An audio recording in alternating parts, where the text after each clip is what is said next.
to share, and then it'll be Patty, and then hopefully you'll all participate. I'm just waiting on Tanya to let me know if we have the green light to begin.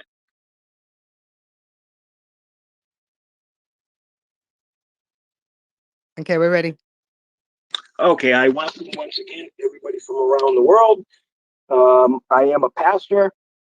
I am not currently in a church. I had retired, but my pastor's license never expires. So I can, and I am an ordained minister, so I can speak to you. Patty is a trained crisis counselor, and she is fabulous to work with. She knows her stuff, and I hope that when I'm done and Patty's done, as I said to you before, that you'll take the opportunity to come up and speak. Now, holiday depression, it's how to beat the holiday blues. And I'm reading this from Psych. Let's see. First, recognize that you're not a Scrooge, and that you're most definitely not alone. The holiday blues are real and much more common than you think. Second, be kind to yourself. Try not to chastise yourself for what you are and what you're not feeling. And third, take a few minutes to read about some of the major causes and beat the remedies for the holiday blues. What is holiday depression?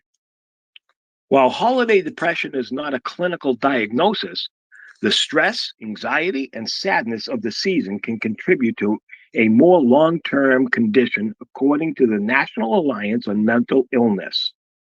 And for those with mental illness, many say it becomes, quote, a lot, end quote, worse, 24%, or somewhat worse, 40%, during the holidays.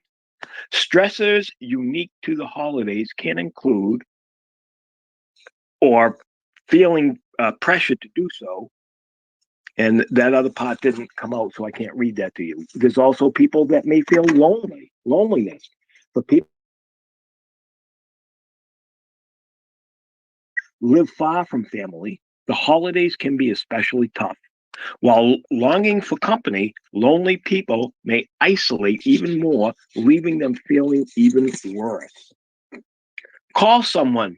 You can also do that. Call somebody that you think might be feeling like you. Take a chance, says Rosenberg. He's one of the doctors. You may find that that person is happy to chat or share some time with you.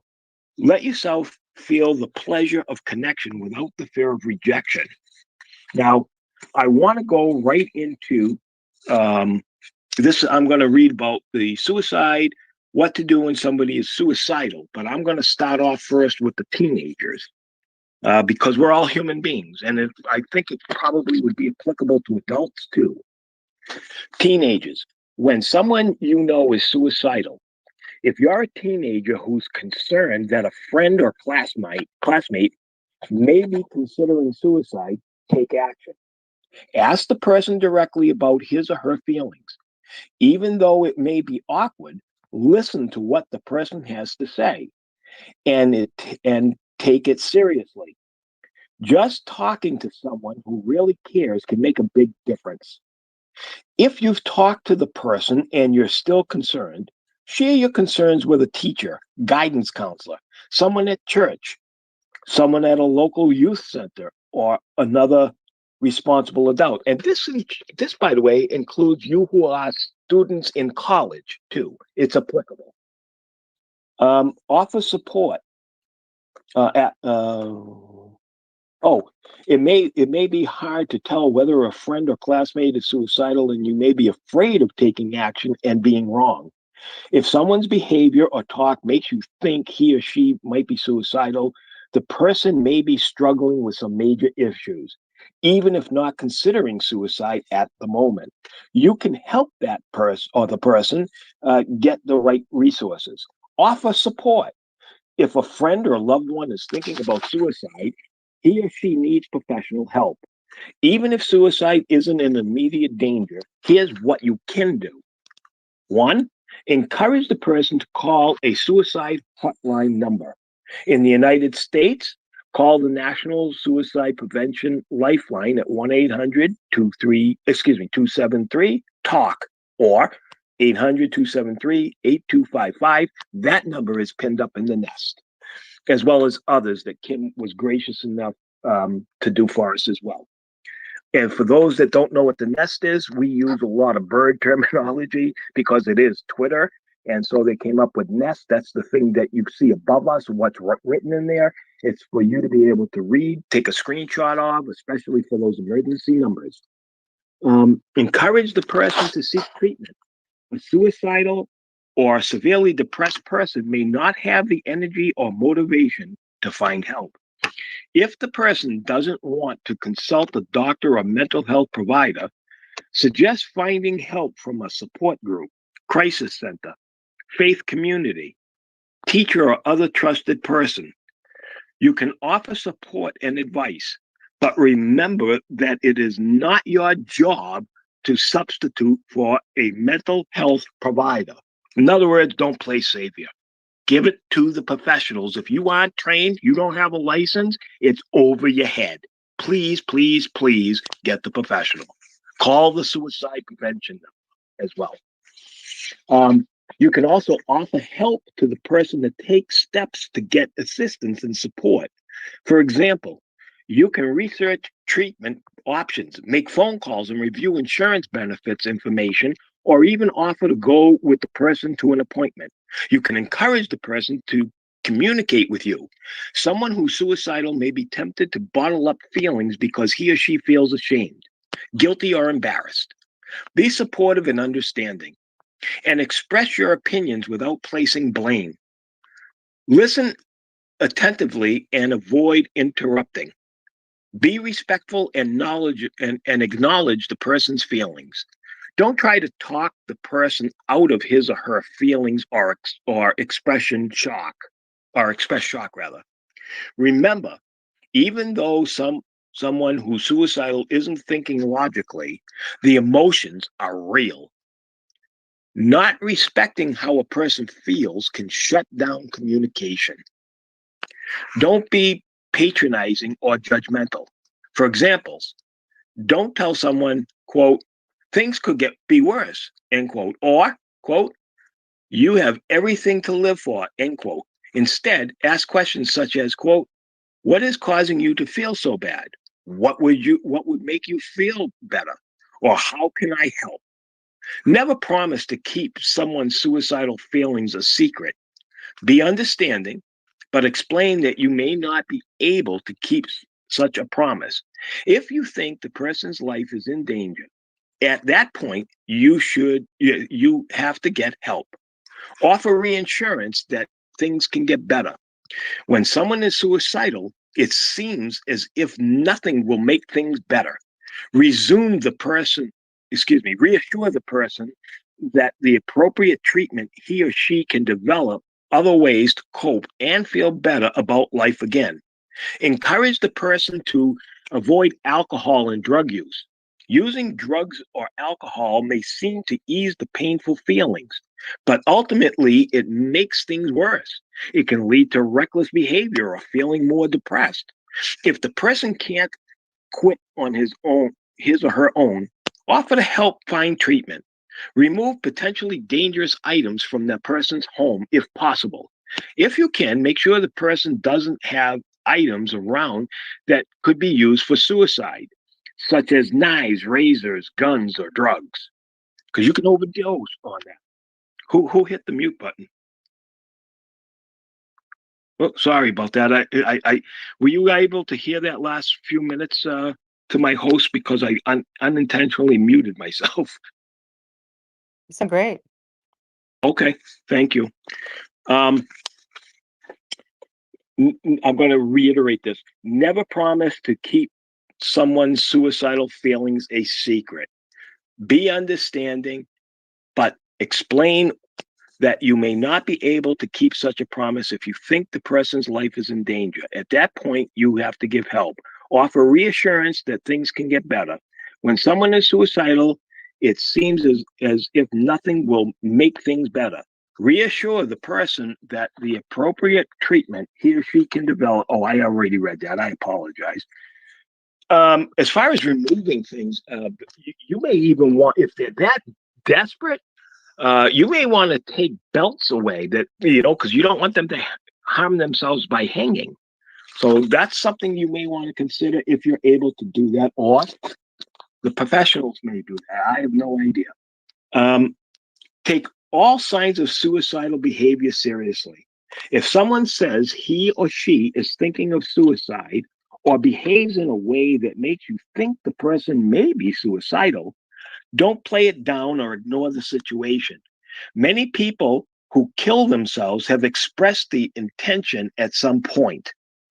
You may worry that you're overreacting, but the safety of your friend or loved one is most important. Don't worry about straining your relationship when someone's life is at stake. You're not responsible for preventing someone from taking his or her own life. I want to reiterate, you're not responsible for preventing someone from taking his or her own life. Don't get a savior complex. You cannot save the world. That's for every human being. We are not God. You have to still function in the capacity that you're trained in. And unfortunately, some aren't going to make it. And that's sad. It's not your fault. Don't get a savior's complex. That's for everybody, including me. Um, let's see. But your intervention may help the person see other options are available to stay safe and get treatment. And with that, um, with the holidays coming up, and then I'm going to turn it over to Patty. With the holidays coming up, some of the tips is like for example, you may not you for cooking, you may not want to make as much, depending upon how many people are coming over. So another suggestion that I had read somewhere online is ask other people to make things to help you unburden that load that you have. Don't invite more than 3 families because of COVID. Make sure that they're vaccinated, and if they're not, you have to make a decision whether or not you want to invite them, especially if you have loved ones living with you. Something to consider. It's also okay to say, I am not going to this Christmas party or to a New Year's Eve party only because I don't know who's vaccinated and who's not. Now, I'm not telling you to be afraid and live in a bubble. If you want to go, go. But I'm just telling you that you have to go according to what your gut is telling you. Uh, you speak it over with your psychotherapist, psychologist, psychiatrist, social worker, whoever he or she may be. Talk to Patty, Tanya, Kim, yours truly. But like I said, I'm a layman. Patty is not a layman. She's trained crisis counselor. And with that, I humbly thank everybody for hearing my 2 cents, and I'll turn it over to Patty. Thank you for that. I just wanted to touch a couple things that you had mentioned about, teens and stuff like that. But first, I want to remind you guys that the crisis text line is not just a suicide hotline. We do handle suicides, homicides, and any type of crisis that you are dealing with. Or how big or how small doesn't matter. If it's a crisis to you, it's important to us. So I just remind everybody we're not just a suicide hotline. And if texting's not your thing, the suicide hotline will actually talk to people who are non-suicidal. So I just want to remind you guys of that. When it comes to teens, too, I wanted to remind you guys that usually when a teen expresses that they're having an issue of any kind, whether it's depression or thoughts of harm, self-harming, or even suicide, a lot of parents and people will say, "Oh, well, you're just hormonal, and you're going to be fine. It's just teen angst, and everybody goes through it," and they kind of brush it off because it's just part of growing up. But that's not always true. If that person decides to make a decision that harms them in some way, we can't come back from that. So always listen to them if you can, whether you're an adult or another teenager or something like that. It's okay to say the word suicide and ask, "Hey, are you considering suicide?" Some people are not comfortable with that word, but we need to become more comfortable. with that word, because we can't keep that stigma attached to that word all the time. So if you're uncomfortable still and you're not ready to say the word, you could say, "Hey, are you considering death or dying?" That can be a little bit softer for some people who need that. But you got to ask that question. And I know it's kind of scary because we don't really want to know sometimes. And we're not ready to hear, what if they say yes? What am I going to do from here? But you need to ask that question. It's so important. And you'd be surprised at who answers yes to that. Somebody going through a relationship breakup, you might not think like, oh, they're sad, they're hurting, but are they considering something at this moment where they might not consider it at any other time? Are they hurting that bad that they want to maybe do something to harm themselves? So again, you want to ask these questions. Get them help if you feel that they're in imminent danger, which you had mentioned before, Michael. So, like he was saying too, don't put that pressure on yourself. Once you feel that you're out of your league, you take them to somebody else who can help them. Whether if it's a teen, take them to a parent or a teacher or a counselor, school counselor. If you're in college, there's so many campuses that have mental health facilities on them that you can contact and talk to. Right now, these people are going through finals. This is such a stressful time for them. They're struggling to get these grades and do these papers, and so many are just reaching out to us right now, going, "I've got all these papers to do by Sunday night, and I'm not going to make it. My parents are going to be mad at me. I'm going to fail these classes. I don't know what to do." I mean, I can't tell you how many calls I've taken over this weekend from teens that are struggling to get through college right now because of all this stress. Now you add on top of that, it's the holidays, then you deal with people who are dealing with depression, and they're watching these TV commercials where all these families are happy, exchanging gifts, and everybody's jolly and happy, and you're not. And all you see is everybody around you experiencing this, and you feel that you're the only one that's not. But you're not. A lot of people are struggling right now. We have not only the holiday season, again, we're dealing with COVID, so we can't really be with other people as much as we might want to. And you put on top of that the natural disasters going around right now around us. If you watch TV in any way or you look at the news, it's all doom and gloom and one thing after another. I mean, we keep thinking that everything's gonna, we balance out a little bit, and then boom, these hurricanes come and all this devastation, all these people's lives are torn up. I mean, how can you not be affected by that? So imagine that you're already struggling and now you've got all of this, packed on top of your shoulder. It's okay to need help. There's not one person alive in this world who has not needed help at one point in their life, if not several. So, reach out for that help if you need it. And I'll tell you guys right now, the crisis text line is slammed right now. We are so, so busy that we have so many people waiting for a counselor. And if you turn out to be one of those people, please be patient with us. We are outnumbered. We are so outnumbered right now. Um, Prince William shared our crisis line with everybody over the week. We went viral again on TikTok, and it's that season, where we need more help. So you put all those things together, and it made it really bad for us. So we're struggling right now to get to everybody, but please be patient. We use an algorithm that puts the people that are most in danger at the top of the queue so that we get to those people who are considering ending their lives. Those people do come first for obvious reasons. And if you're calling in because you're isolated or something, you might have to wait, for a little while until you get somebody. But you are no different than anybody else. You deserve to be heard. You deserve our help. But please be patient. And if anybody knows of anyone who would like to become a crisis counselor, we are all volunteers. The training is free. You do it from your own home. All you need is a laptop and internet, and you can literally change someone's life. You can sit in your comfy little bed in the middle of the night if you want, or during the day in your office, and literally save someone's life. I mean, that is a priceless gift that you can give not only to that person, but that person's friends and family. So consider that. If anybody knows of anybody, we are looking to add 2022 counselors for the year 2022. And if you're considering that at all, please, please, please, please try to do that. The training is all done on the computer. You're giving a group of things to do, and you have that whole week to get to it. So you don't have to attend any classes or meet with anybody one on one. You do it at your own pace. You could take an accelerated program if you want, or you could do the 6 week training.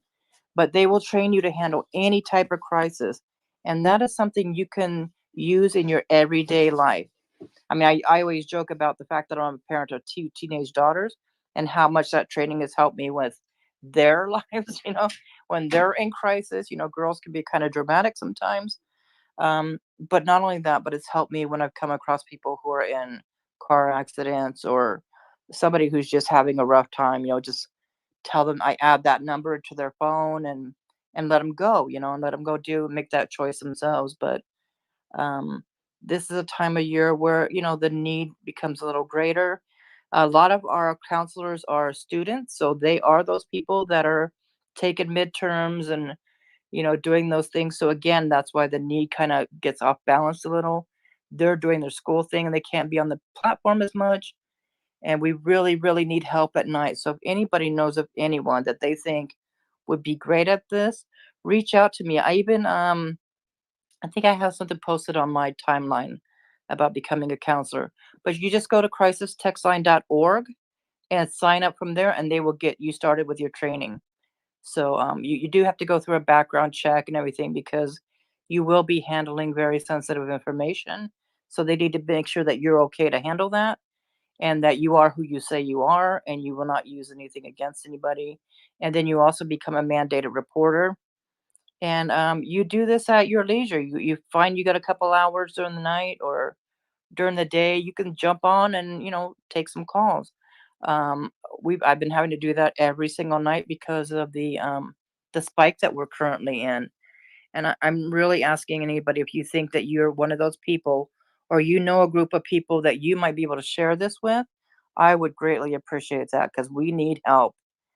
We could really use the help. But yeah, I mean, I have it. If anybody has any questions or anything, I'd be happy to answer those. Yeah, that's great information. And before we go to any questions, to open up the floor, I mean, I know there's only two here at the moment, but who knows? The others, even my co-hosts, may have questions. But again, the psychology column, that's actually, this is from the Mayo Clinic, is what I had previously read, and coming from the same thing. There is something I forgot to read from this other paper that I want to briefly go over because I believe it's important, because after all, we want everybody peaceful during the holidays, and we want them to get mentally healthy, because that creates you spiritually healthy, emotionally healthy, physically healthy, because you'll do what you need to do as far as exercise as well. Now, we know that during the holidays, no matter what the holiday may be, people may have lost a loved one. I did not touch on that before, I don't think, as far as today, um, or a family or a friend, somebody dear and close to you, or it could have even been a pet that passed away that's very emotional for you. Animals mean a lot to a lot of people. That's why the majority of the United States is coming more and more pet friendly for those who need not just the service dogs, but the emotional support animals. So if you are feeling depressed, and this isn't Mayo Clinic, this is just me speaking. So if you need a dog like that, I would suggest contacting your psychiatrist and have him write whatever it is you need. Because if you're like, I know that here in Florida, if you're in a condominium or a villa, lot of communities will require that you get it from your doctor first, and then there's paperwork to file in the management office. That you need to do. Find out what their rules are, because there are different rules for emotional support animals versus a service dog animal. Service dog animal cannot be denied anywhere. An emotional service animal in certain places can be denied because they are not a licensed service dog. So I want you to understand that too, that there's always that. I know people that could use a dog, especially if you're prior military, if you're a vet or a former police officer, fireman. But we have to remember our professionals too, that they're just as human and they have flaws. They may not show you because they don't want you to panic and say, I don't want you as my nurse, doctor, or whoever you are to them anymore. But they're just as human. Don't ever think they're not. They need support too. We all need support. So, as far as somebody losing a loved one, we all experience some degree of survivor guilt, says Dr. Yeager. But it's important to not let expectations about how you should feel dictate how you actually feel, he says. Being respectful to those we've lost should include memories of good times together. A smile is just as loving as a tear. Missing holiday past. Memories and traditions are a big part of the holidays. If your current life circumstances aren't the best, you may get stuck longing for the happier times in the past at the expense of the present. Remedies. Create new traditions. There are no hard rules for what your holiday should look like. If you're worried that repeating an old tradition will make you sad, reinvent it for the present. No kids at home. Make that family cookie recipe for children stuck in the hospital. And if it's too difficult to stay where you are, give yourself permission to go somewhere that doesn't hold any memories. Book a hotel in a town nearby or a city far away. Plan new adventures or activities, rather. Buy yourself a present and reveal in the holiday. I'm sorry, that part got cut off, so I can't continue with that. I can go into how to overcome the holiday depression. There was some printing that came up over the thing when I printed it out, and then I'm going to turn it back over to Patty in a couple of minutes. Actually, no, we'll open up the floor when I'm done, and because Patty already said that she's willing to take questions, but if she has comments on the article, I'll let her do that first, and then we can open it up. I'm thrilled to see Brent is here and everybody that's in the room. I acknowledge everybody, both listening as well as speaking. Unfortunately, beating the holiday blues is about staying, quote, true to who you are, end quote, says Dr. Yeager. That may mean saying yes to parties and gatherings, knowing that you can always leave if necessary. It means respecting your limits without succumbing to self-isolation. It means giving yourself credit for being as merry as you can. And above all, it means recognizing and being grateful for all the little joys and moments of happiness in your life. Dealing with post-holiday depression.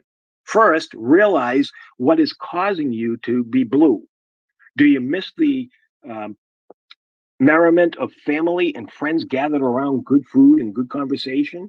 Are you grieving someone who couldn't be with you, either because of death or because they just couldn't make it work around other obligations? Are you sad the holidays weren't, quote, as good, end quote, as ones before, either from your childhood or simply when you had less to deal with? Address your specific feelings with some of the above ideas or those you come up with. Take care of yourself. Good sleep, healthy diet, physical activity, and other forms of self-care is also crucial. Finally, if, despite your best efforts, you are still constantly sad or anxious, have trouble sleeping, feel physically hurt or ill, or feel hopeless or helpless, contact a doctor or mental health professional. And with that, I'm going to yield it back to Patty to see if she wants to make any comments on what was just shared that I read from the Mayo Clinic. And then if she wants to she'll open it up after that for questions. Yeah, the only thing I can add to that really is that there are some local crisis centers, crisis minds you can call, that are state by state. Ours happens to hit all 50 states, so we cover. I could be in Las Vegas here and talking to somebody in Texas. I could be talking to somebody in New York, but there are some local crisis lines that will actually, I know like in California, they have a crisis response team that'll come to you. I know in Florida they have different type of things, so it can go state by state. But I just want you guys to know that we hit all 50. So when people will sometimes come to me and say, "I tried your crisis line, but they didn't answer," and I find that odd because or you get an automated system that answers you when you text out, and then it turns out that they contacted a local one. Well, we're not the local one; we are the national one.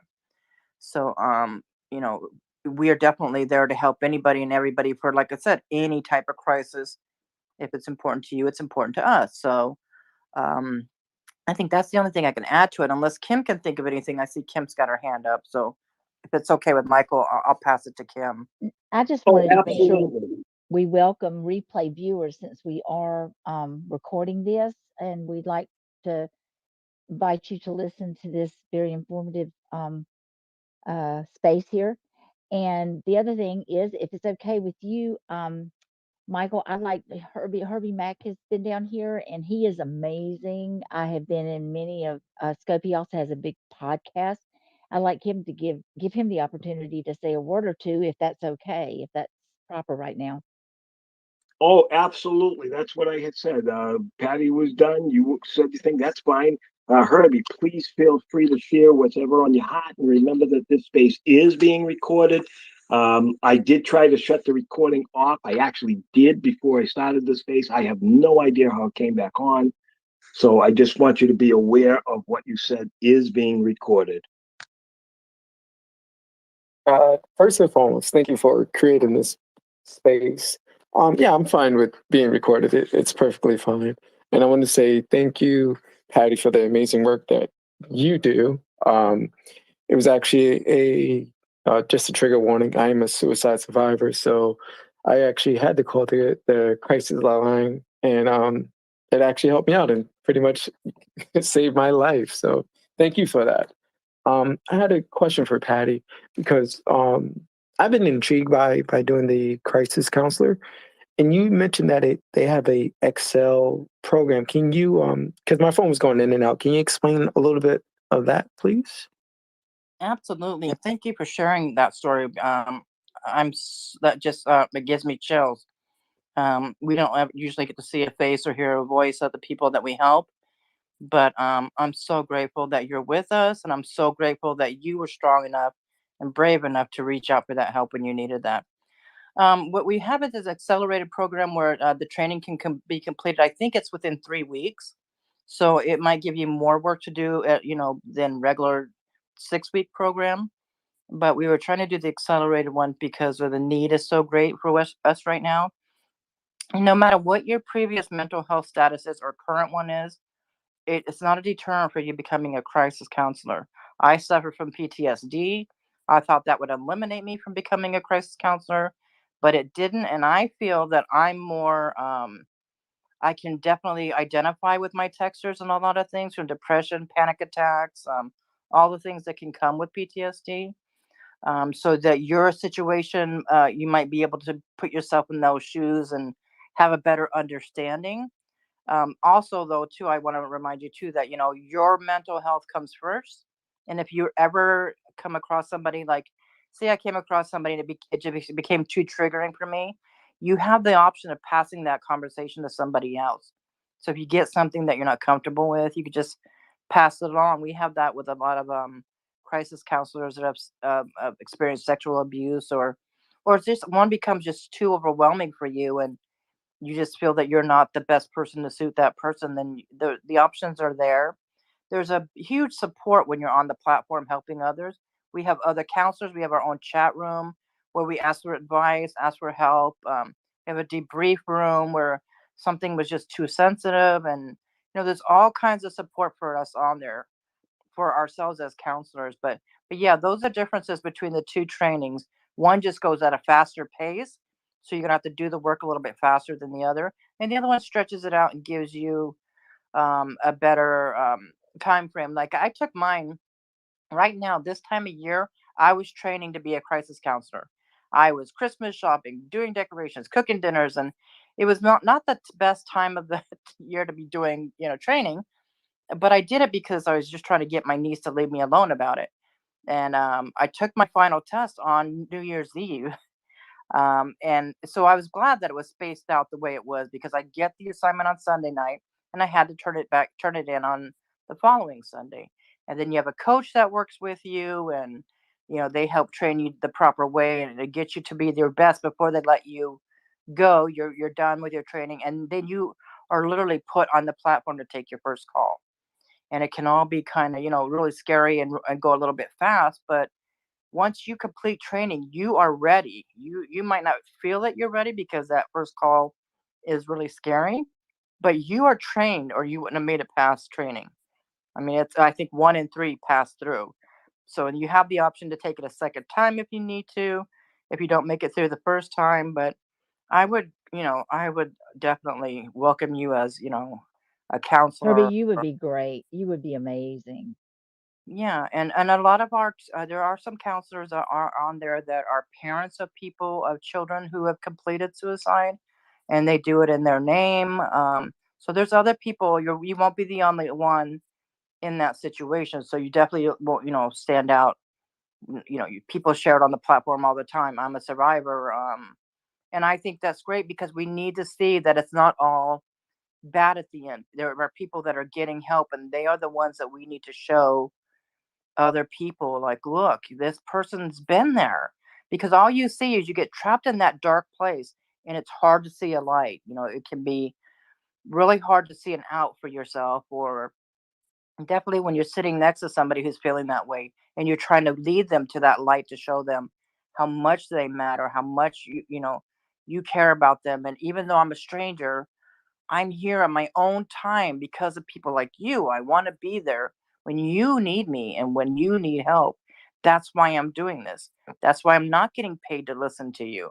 That's how much you matter to me. I'm giving you my time and my training and all this stuff because you matter that much to me, even though I don't even know your name. And I think that's something that people need to be aware of when they need help. So I would love for you to join me. And if I can answer any questions, you can definitely DM me or message me if you have any other questions. So I hope that helps. I will do. Thank you. Yeah, yeah. I do want to, grow as a person. I already have my mental health first aider, you know, kid or whatnot. So yeah, no, I'm gonna DM you. I don't want to get too much into it in the recording, but I will DM you. Absolutely. And also, I take this being a survivor. I take this topic very serious, especially when you look at the rates of the young adults or teenagers, I should say. Right. When you look at the numbers, the ages between 10 and 34, suicide is ranked second, and it's horrible. And from the ages of 35 to 65, it's ranked 10th. So I think, creating spaces like this and talking about it, and me sharing part of my story. I haven't shared all of it, obviously, but I share parts of it, and I want people to get that I've been there before. I have been to that hopelessness, that rock bottom, and it led. It took time, but it finally, like, now I'm at the place of happiness, and I'm now surpassing my happiness, and now I'm at the place of like joyfulness, like, so now. No, I share my story. I share bits and pieces of it. I share tips. I do the speaking and the coaching as well. So I love it. I love it. Thank you. Yeah, and I'd like to say too, many times I will hear from somebody who's contemplating this, that they'll say to me all the time, "You have no idea how I feel." And I think by you showing yourself and expressing yourself and sharing your story, they can't say that to you. They can't say, "You have no idea how I feel." When every time you share your story, you let somebody else know that it's okay to share theirs. And I always tell Kim and I know this for a fact, actually. When we do our mental health segments, we get contacted by people who listen and never say a word and say, "You saved my life tonight. I needed to hear what you said tonight." And it has happened more than one time that Kim will receive a message, and she'll share it with me or something like that. But you are a perfect example of somebody who can't come to you and say, "You have no idea how I feel right now. You have no idea what it feels like to feel like this," or something like that. I think you sharing your story will take that last wall down for so many people that they're holding up. I want to remind everybody too that the crisis text line is anonymous. Like, if Kim was to text in, I don't know Kim's name, her location, her phone number.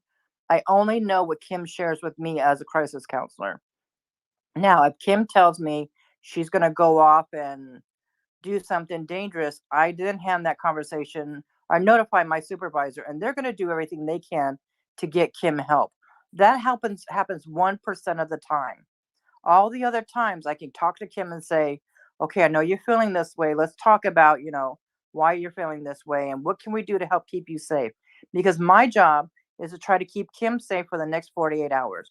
Because we all have those hot spots, where one day you're doing fine, doing fine, then one night something happens to make you not feel fine. And I'm just trying to get you from that crisis feeling back down to that calm, because I can be there for you in that moment. And I'm not going to cure Kim. I'm not going to fix her. I'm not, I'm going to do the best to keep her safe that night. Now, if she was calling in about depression, I can let her know more information with resources about, hey, here's some tips for depression. Here's a support group if you feel that might help. But I'm going to ask Kim each time, do you think a support group would help? And then I get her that resource. Do you think talking to a therapist might help?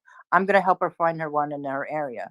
I'm going to do everything I can so when she leaves me, she feels heard, hopefully a little bit better, and she's got a plan to, start to live her life to her best ability. So, and that's kind of how we work.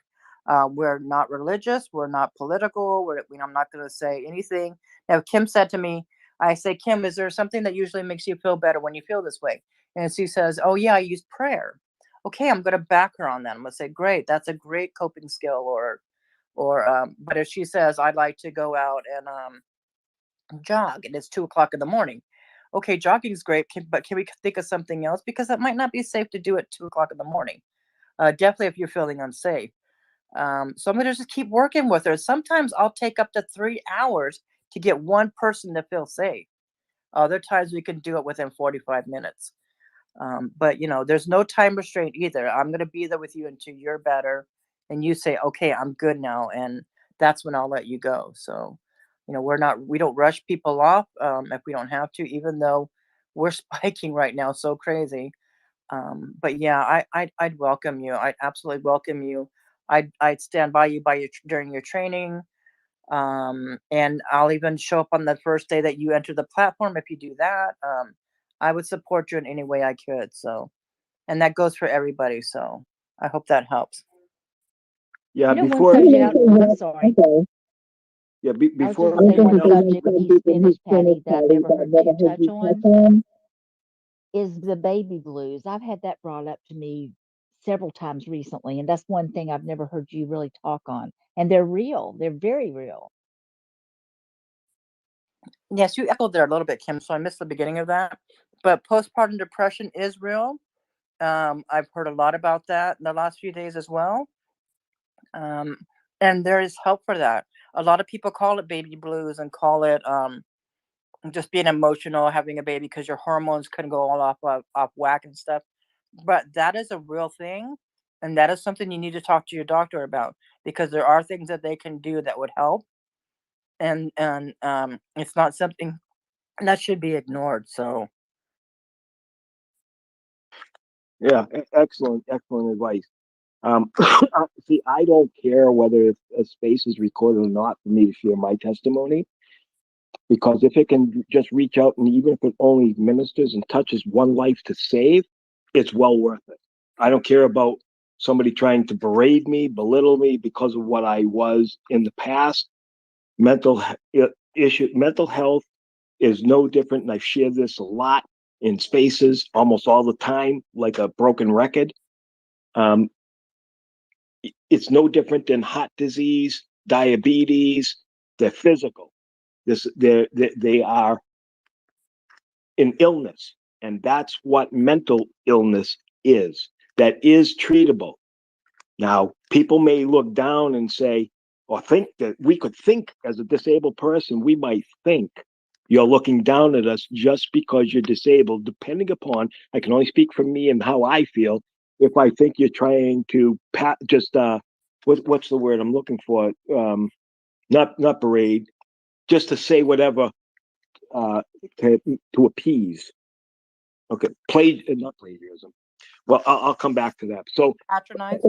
patronize. Thank you very much. It really doesn't matter to me. I hope everybody listens to the recording. Again, I did not intend for my space to be recorded. That's my fault. I edited a few minutes prior to the space. I know for a fact I had turned it off, and I must have hit it again just before I came on. So I say all of that to tell you now my testimony of what happened to me. I had been hospitalized in a psychiatric ward over a dozen times in different states.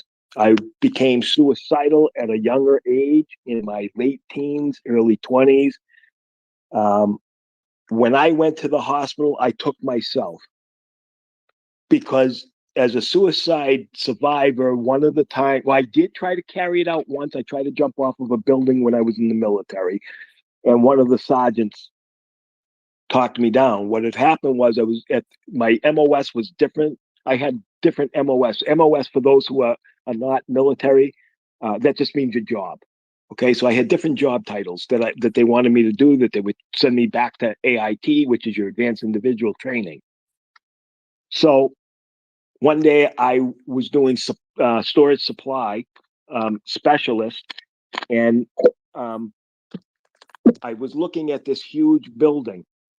And I looked at the sergeant and I said, that's a high building. If somebody got on there and jumped, they could get killed. I was giving a hint. He didn't catch it.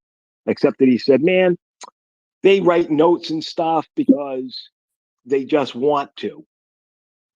And I said, oh, okay. In other words, they were looking for tension. He said, if somebody was really suicidal, they wouldn't say a thing. How wrong he was. So he left. The following day, I'm thinking about it. And I'm saying to myself, I don't want to be in the military. Nobody loves me. Nobody cares about me. I'm a piece of shit as far as everybody is concerned. My entire life, they berated me, called me stupid, called me a jerk, called me a queer when I'm not. I have nothing against homosexual people, but to call me a queer and gay when I'm not, and they were sincere, that bothered me as a kid. Because when I grew up, homosexuality was voodoo. And to some people's mind, it still is. But we've come a long way. I'm not a homosexual. I am straight. I'm blessed to have been married at one time and have 3 gorgeous adult children and 4 gorgeous grandchildren because of the help that I so desperately needed and received several times. What I did was, when I went to the hospital, I told them I was sad, I was crying, I was delusional. So, and then I decided, and I said to the nurse, nah, never mind. I'm fine. I'm going home. And the next thing I know, security guards were there in a hospital. They have permission by the law to restrain you in any state that you go if it warrants it. He says, unfortunately, I think you need to stay. Now, we will give you the option. You can either volunteer to come in, which means you don't have to stay 30 days. You only have to stay 3. If it's involuntary, you're going to stay 30 days. And if we believe during the time that you have to be with us that you need more time, we are going to extend it because we care about you. When that person said, we care about you, that ripped through me like God struck me with love. It's the way the person said it with sincerity. It wasn't just cold words coming out of a mouth because that's what you should say. It was different. It was meant. He could see the state I was in. Michael, the Christmas joy was in you all along. Well, thank you. I'm not quite sure what that means. We'll go back to that, Sammy. But in any case, all I know is that was one time. Then there was a time after I got out of the military, I just felt, because I was poor at the time and had no money, I got into drugs. I pretended not to know gangs, but I do know them. I was never a part of a gang. I know what it's like, what drug dealers do and don't do. I know what runners do. I know what lookouts do. I have experience, sadly to say, in that. And I would have to take I was kind of forced into it because there was some really bad dudes that I was dealing with, my own stupidity. And in my heart of hearts, I was crying out continuously, God, save me from this horrific mess. I don't know what to do. Can I just shoot myself in the head? Should I cut my wrist? Should I hang myself? These are the suicidal thoughts that were going through my brain. So, needless to say, I went by ambulance because I called because I was afraid that if I took my car, I would deliberately smash it in going 100 miles an hour to a building. And I didn't want to hurt anybody else other than myself. So, yes, I know what surviving is. I know the embarrassment. I know, for me, I know how it made me feel then. Dirty, stupid, insecure, dumb. That's how it made me feel. But my thoughts were not correct. Went to the hospital, same situation. One of them was in Marlborough, Massachusetts. One of them was in Milford, Massachusetts. One of them was at Delray Medical Center 14 years ago. So, yeah, I am a survivor. That's one of the major reasons why I stepped down from being a pastor. But I still am a pastor. I know that sounds delusional, but I really am. And what I said before about being on WNRI radio in Woonsocket, Rhode Island, my listenership weekly was 5,000 people. It was always about Jesus. And I also had a TV program that I did, which was cable. We knew that we would get at least 1,000 people watching that. So there's 6,000 people watching me every week on a Wednesday and Sunday. I would go into WNRI radio, and it's called canning it or putting it in the can. That means you take the tape that you did and you schedule it to play on the air. It was an AM station, not an FM station. Okay. So that made me happy. Talking about God made me happy. I remember somebody telling me that, oh, God, you're just using God as a crutch. And I looked at that person and said, well, I'll tell you what, I really don't mind leaning on him as a crutch because he's a lot stronger than me. And that's my belief. And if you don't believe it, tough shit. So that's why I say, me personally, I don't care if it's recorded or not, but not everybody is at that point, and that's fine. So I'm hoping that the next time I run a space, it will not be recorded because I want to respect everybody's right of privacy. And I want to respect you as a human being that you do not want it recorded. And that's fine. It's kind of like when the Apostle Paul says, I'm able to eat meat. He's talking spiritual. I'm able to eat meat, but some are only able to eat vegetables. Shall I destroy him over food because I can eat meat and the other ones, even though they should be able to eat meat by this time, are only able to eat vegetables?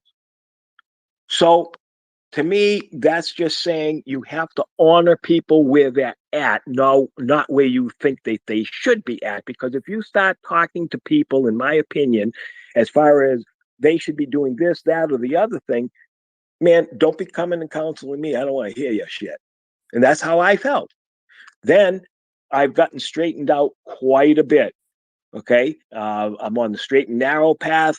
Yes, I do medical marijuana, but as I said, I talked to my psychologist and my psychiatrist up at the VA in West Palm Beach, and they said absolutely, because I also suffer from what's called Crohn's disease. It's a bowel disease. I was in the hospital for over a month after my surgery. I have an ileostomy bag. I'm physically disabled now, as well as mentally disabled. And I cried out to God and said, God, how come am I under a goddamn curse? What is going on? I don't want to be disabled. I think it sucks. How come I'm disabled and all these other people aren't? How is that fear of you to make me suffer? What did I do differently than any other human being that I should be punished? That's how I thought. Wrong thinking, but that's how I thought. Those were true feelings. Okay? So I had to learn how to cope with that. And of course, all my feelings, all my emotions change because I see a psychiatrist and a psychologist. When it's my turn to go to the VA, trust me, I'm there. Okay. I used to believe I was a very stupid man because growing up, my father would always yell, and you never met his expectations, even though, he said, do this. And then you get there and it was like, well, why didn't you do it this way? And being called stupid by your parents, man, let me tell you something. You're devastating your children if you do that. I mean, at least that's what it did to me. Calling people like I was called retarded by some of my family members. Because in the Jewish household that I grew up in, it was a form of, I don't know, that was their way of, they had such stupid thinking of myths like if a baby is handsome or beautiful, you got to call him ugly. I mean, that was a tradition that my family had believed in. So if you're coming from any kind of family background where people are berating you continuously, you want to wonder why they become the way they are. They're a product of what you made them, not their fault. You, the parents, are at fault. Not all the time. Not all the time. Sometimes the children, even adult children, are responsible. We all are responsible for what we do. So in any case, that's my testimony. And I want you to know that I honestly, and I don't know how I got to this point, I just don't care what anybody thinks. I am not schizotypical because that's what that means. I dealt with people that were, and that's okay. I just honestly don't care about that. I know that I am stable now. I tell you what, I was in a space yesterday with Tanya and others. It was Nick the Box's birthday party. Nick, I have the utmost respect for. I love that guy. I don't care if he's gay, not gay. I just don't care. I respect him. He's smart, military man, career. There was another gentleman in the space that was also a veteran that also, Patty, runs mental health groups, but it's for veterans only. I don't remember the gentleman's name. Maybe Tanya would know it. She might not. But he said something, and I don't remember what it was. He was talking to him, not to me. And all of a sudden, all that anger, all that hurt, all the frustration that I was feeling for the last 2 years, buried deep within my heart of hearts, not wanting to own up or admit anything, that I was being bothered by what some people were doing where I go and sit for my coffee. I got really angry about a different place that kept interfering with me while I was there. And for 2 years, I let it bottle up and bottle up. Although the time that I got off of my medication foolishly, I got delusional. I sat there and cried. I mean, that's why I say, and Patty knows this because I said it in the very first space that she and I met in with Tanya. And she may have forgotten, I don't know. But in any case, all I'm saying to you, to cut to the chase, because I want to bring it back to Patty, because I don't want this to be all about Michael. I want it to be all about all of us. But the fact that Herbie shared such a tremendous testimony, brother, I don't know you, but I can tell you in Christ, I really love you and I respect you. And if I were there and they didn't have COVID, I'm white, you're black or brown, I don't care. I want to give you a hug. I just do. My God doesn't see skin colors. Matter of fact, the way I look at it, my God is an artist. So if you are white, black, brown, yellow, purple with polka dots, I don't care, because the creator is the one that created the created. And we are the created, so I'm not passing judgment. God created that as a color. It's beautiful. I'm white and beautiful, black and beautiful. I'm your brother too. I really am, if you are a Christian. Okay? That's my view, whether I am right or wrong. That's how I feel. That's why I've said some people can come into a room, say something that they're really believing is the truth, and then all of a sudden somebody says in the room, oh, that's not true. That's a lie. Really? Maybe the person that came into the room and you judged them wrong because he or she was not intending to say a lie. It was just something that they were believing. Like, for example, 1 + 1 = 2, but there are some people that are under deception and they may think it equals 3. You have to understand that if they're deceived like that and they're believing that 1 + 1 is 3, you know there's something wrong. Minister accordingly. I yield. Patty? Yes. One thing I wanted to talk about was you were talking about your past. I want to remind everybody that your past does not define your future. Your past cannot be changed. There's nothing we can do about the past but put it behind us. So what we want to do from then on is look at the next day or that very day. The sun rises and sets every day. It's guaranteed. So tomorrow morning when that sun rises, set a goal to change what you don't like about something that might have been something that happened to you in your past causing you to feel this way in your presence. You have that ability to make that change on you. No one else can. You have to want to work that in order to change that. So if you want to look back in your past and say, you know what? People called me this, that, and this, and the other, and you know better than that, then it's about how you represent yourself from that moment on that defines who you are. Look at all the good that Michael has done. Look at all the things he's now doing. That is the definition of Michael that we see. It doesn't matter who called him what or what he experienced. I don't care what your sexuality is. I don't care what you've done in the past. I'm going to judge you by the person that you are now. And I'm totally open with all kinds of different people.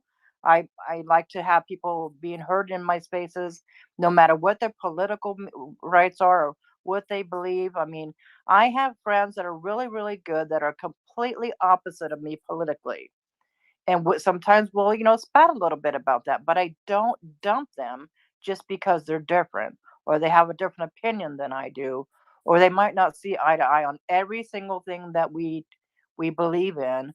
We're not always perfect in every single way. If you're going to judge by that, you're not going to have anybody.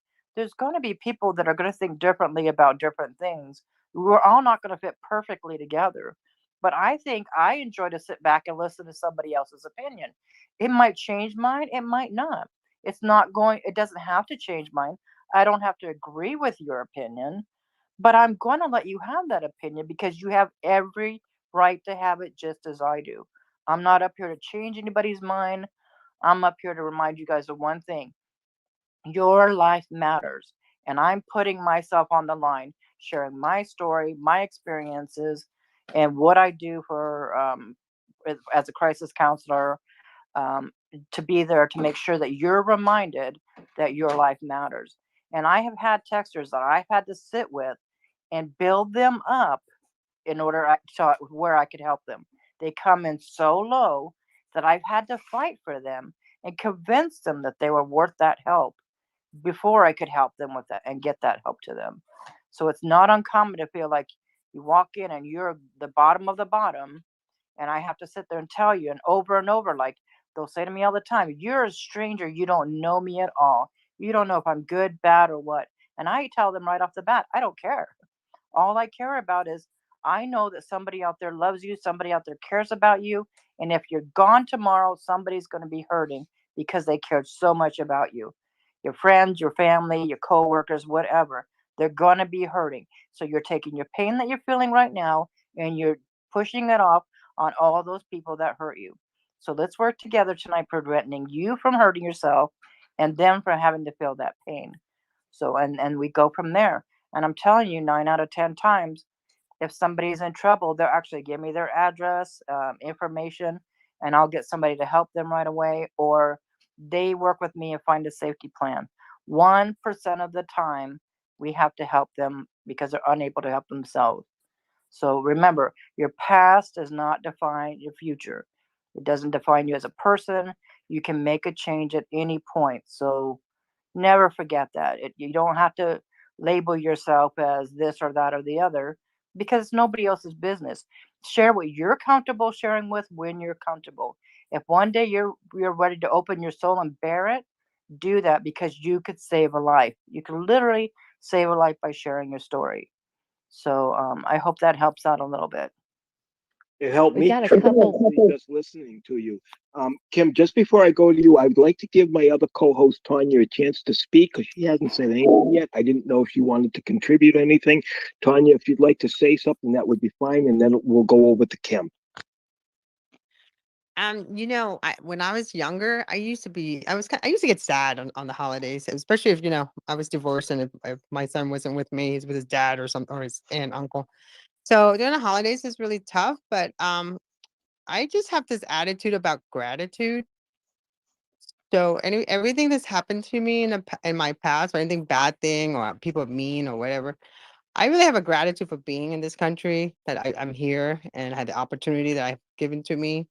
And I'm grateful for everything I have in my life. And at one time I wasn't grateful. I felt entitled. I'm now I'm enlightened now. I'm more like I'm grateful, I have gratitude. But I used to be entitled. I was entitled. I was one of those people that felt entitled, that like something bad happened to me. I don't understand why that happened. But I started practicing this thing called gratitude, and it changed the way I think, the way I focus, what I say, how I talk. So I just, and it's not something that you can just happen overnight, right? It's part of like a practice. It's like mindfulness. It's like doing yoga. It's like doing an exercise in the morning. Something that you do for yourself, not for anybody else. You do it for yourself. You practice gratitude. It could be the dumbest thing. It could be like, this is the best coffee I've had today. I have gratitude for this coffee. You stop, take a sip of that tea, you eat that bowl of soup, whatever you're doing. If you practice gratitude in everything you have, even if your house is not that nice or you have a roof over your head. Even if you don't have a car, but you have a bike, you know what I'm saying? Like that gratitude it's just a small practices. Once you start practicing small gratitude, big gratitude will happen. And those things that used to bother you is going to be washed away, because when you change the way you think, and it takes 30 days to change a person's way of thinking. So it's not going to happen overnight. I'm not trying to sit here and tell you, do it, do it, do it. It's just more like, think about it. Start practicing doing 3 things of gratitude. First thing in the morning, you wake up. First thing before you go to bed, you write down the 3 things you're gratitude for. I did 10. I'm like an overachiever, but I just thought, I've used this technique with a lot of people, and it helped them a lot. And because when we're upset and we're focused, we just focus on that anger or that resentment at that moment in time. But if it's just, I just start practicing where I just step back and think about, this person didn't wake up to ruin my day. This person is my friend. This person is my family. When we start focusing more on the gratitude of that person, celebrating them and having a different attitude toward them, people, so when you communicate a different way, so if you're agitated, they will become agitated. But if you're just grateful to see them, you're happy to see them, they will be happy to see you. So that's my thought. If anyone would like to practice that, let me know. Excellent, Tanya. Every time you speak, it's always excellent. Thank you for that. Thank you, Michael.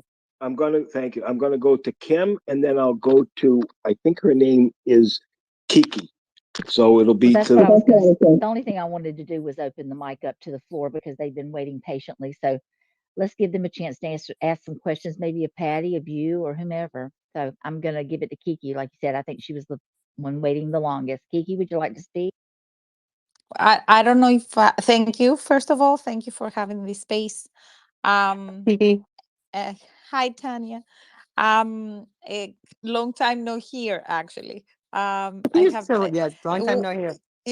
whenever you are on, I'm either on my lunch or on my way out for a walk, or I'm taking a little break at work, and it's very hard to keep up with all the spaces, especially if you have them early in the day. So I wanted to say that I do agree that around the holidays, there is a lot of stress. I don't know if it's the gift giving that people spend a lot of money on, and the traffic that never stops. And but I do agree with Tanya. The attitude for gratitude, I love that. I have been hearing that a lot, and it does resonate with me a lot, especially after the pandemic. I think everybody did at least a 180. I personally did a 360. People say that you end up in the same space, in the same place, but I wouldn't say that, because that's the very definition of madness. I did make a lot of changes, and it was just such a drastic change in attitude, not just for gratitude, in attitude for choosing to be an agent of change, continuing with advocacy, even with more powerful words, and making a change from within. And I do believe that deep down that the change will happen, because that's what I'm sending out to the universe. And I was in another space that Rachel was holding, and I was talking about Michael made references. It's called, I don't know if you guys have seen the movie. I haven't read the book. It's called The Secret. It's really beautiful. It's what we put out in the universe, and how we choose to live our lives, and we choose to lead our lives. I have been an advocate for mental health, and the search for stability is not easy. It's a constant struggle for those people suffering, and I'm one of them. And it's sometimes it's really hard. It's really, really hard. And the pandemic hit so many people so very hard. And I'm reading many, many articles about the adolescents, the young adults that are having a hard time tackling with life because of the inability to connect with friends on a personal level. The just standing next to another person is so powerful, right? And we did realize that during the pandemic. So I wanted to say that, and I also wanted to acknowledge and go back to your past. Don't let your past define you. The past is the past. It's what you do with it. It's not how you fall. In other words, it's how you rise up. And I do feel that people who have a strong past with scars and wounds, they can be so successful in rising because they know that it's really difficult to make that choice to rise up. Because staying down is really, really, I know you guys feel me, right? It sometimes it's super easy to just stay down there, but it's so difficult to just rise up, and it's how you rise up, and the people around you help you climb that mountain. And I call these moments going, when you're deep in the well. For those that know exactly what I mean. And it's very, very difficult to get out. So when you know what it feels to go down, you try to stop yourself before you go down, and you choose to rise up. So for all those that are going through it, you're not alone, and we are many, and just choose to rise up. That's my message. Thank you so much for giving me the floor. My pleasure. It is, as Kim pointed out, the space is open up. If you have a question, comment, testimony, whatever, please come up if you're not already up. If those who are up, please raise your hand so that nobody steps on the other person and we can put everything in order.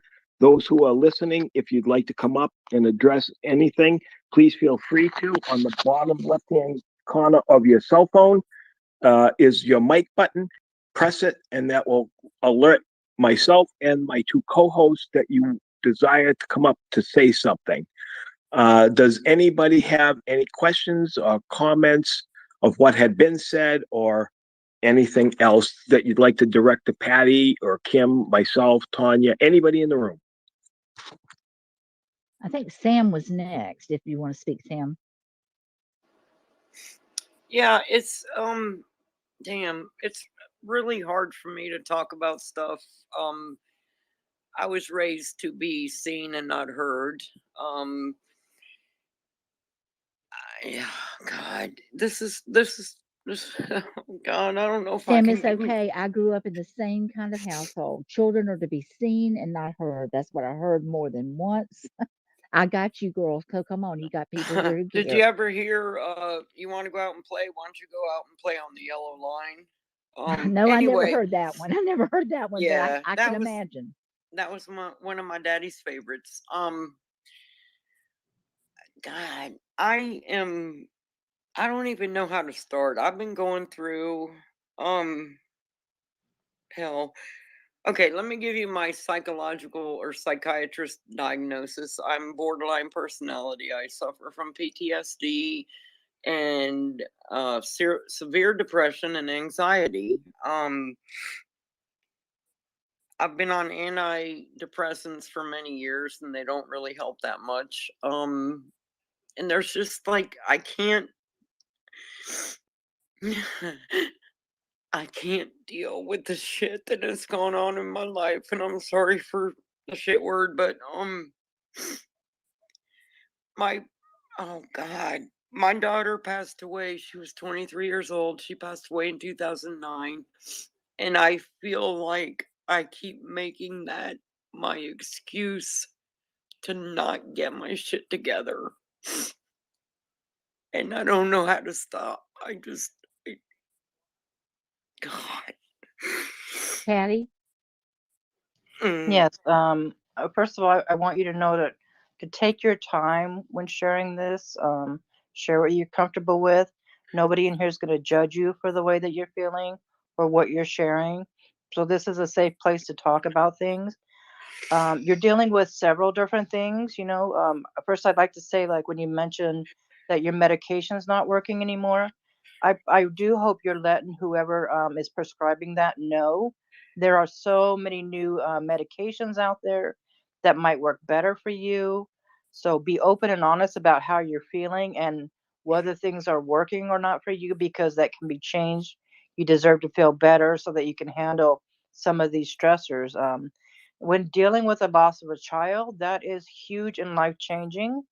That is a grief that, just gets you straight to your heart. And I'm just curious if you've had any help with that, or you have some that you're able to open up and talk to about that. Well, after she passed away, I went to a counselor for a year and she was completely useless. It was through a county program and it was like a wasted year. And I have two sons. I mean, it's just affected my two sons. One of them is addicted to opiates. My other one's doing okay, but we were also affected, and none of us are getting above it. We're not. I'm not suicidal. I'm a cutter. I don't cut anymore. Um, and I never cut to try to kill myself. Um, I've been in what I call the nut house 4 times. And it's like I don't know how to rise above myself. To It's easier to stay in this rut that I'm in than to rise above it. And I Absolutely. Yep.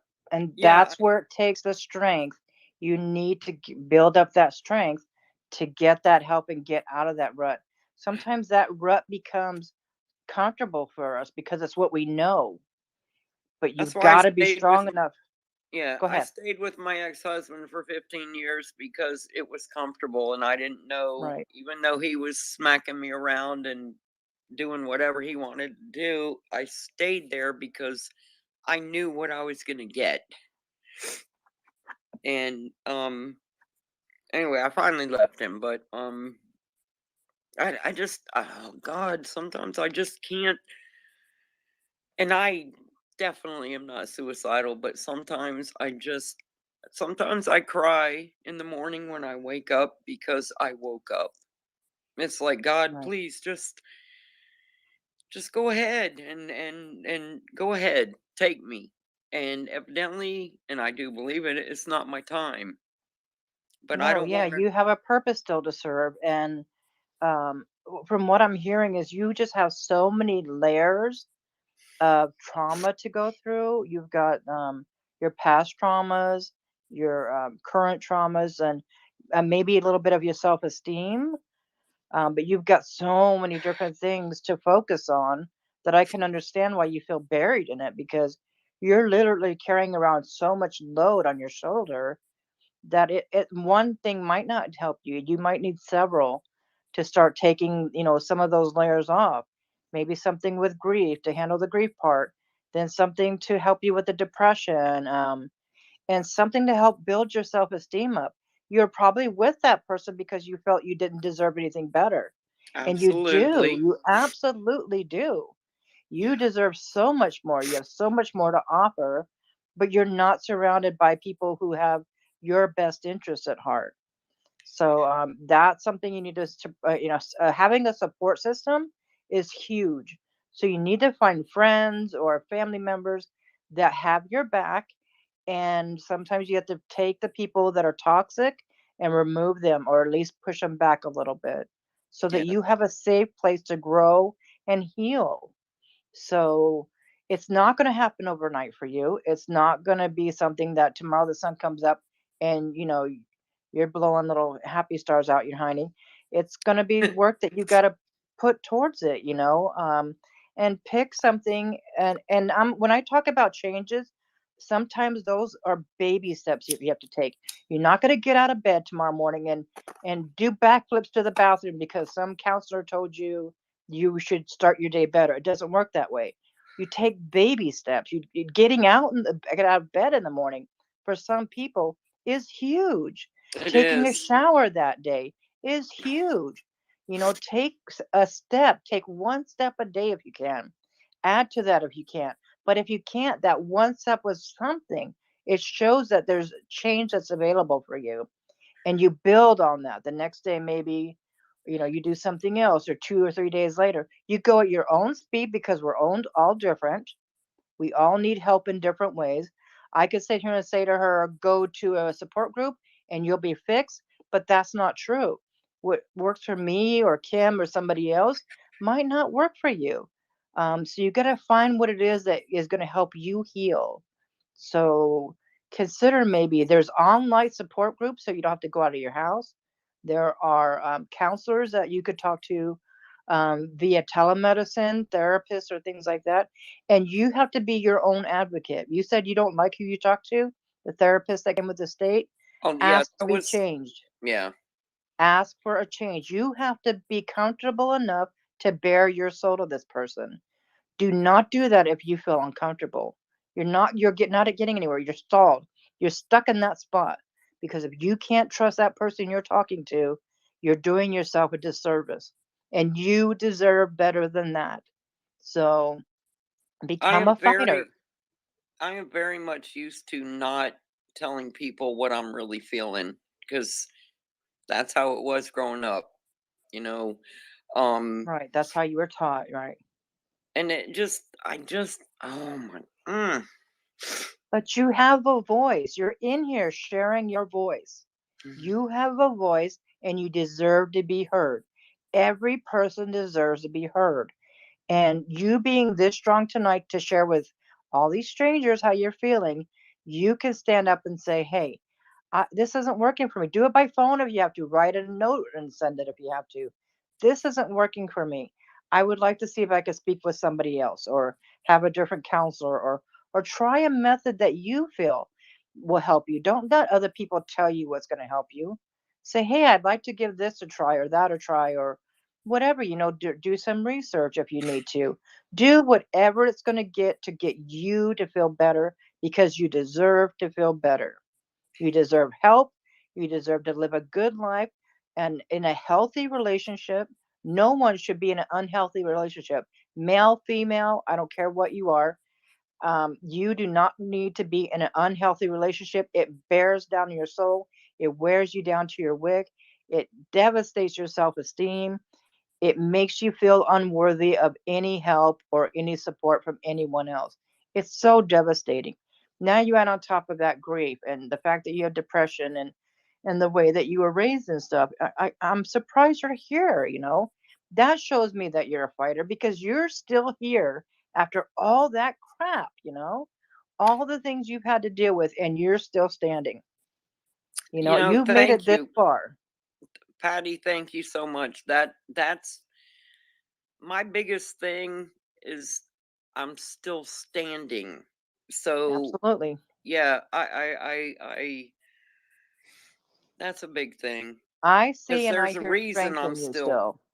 um I can see and hear strength coming from you. Just the fact that you shared all that and you're being so open and honest and bearing so much of your soul with us. That's huge. I can't tell you how many people are unable to do that. They're not ready. They're not strong. But you are ready because you're speaking, your pain, and you're sharing this with people, and they're going to listen to that and say, one day I'm going to be strong enough to share what this person has just done, but I'm not there yet. And I you're hope so. there. Yeah. You're ready for help and you deserve that help. And you've got that fight. You just need to find it and see it for yourself. See yourself the way that we see you, the way that all of us in this room see you right now. The strength that we see in you, you need to now see in you. Thank you. Thank you. You're welcome. Yeah. Thank you. I'm glad I came over to this group. I love it. Tim, do No you have a drama. way It's of just getting people talking.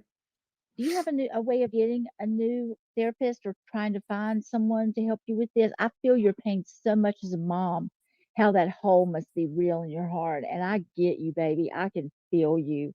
And it must hurt deep. And I I don't know if you could DM Patty and maybe she could, I don't know, but you don't want to tell what state you're in, but maybe she could help direct you to some resources that she has if you need them.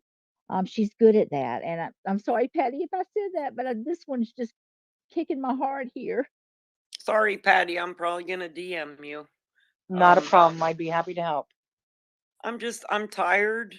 I am incredibly tired of living this way and being and I oh god, I'm just tired. I'm so tired of it. And like I said, some mornings I wake up and I cry because I woke up. And then I get pissed off at myself because I'm not going to do anything to make me not wake up, which is a good thing.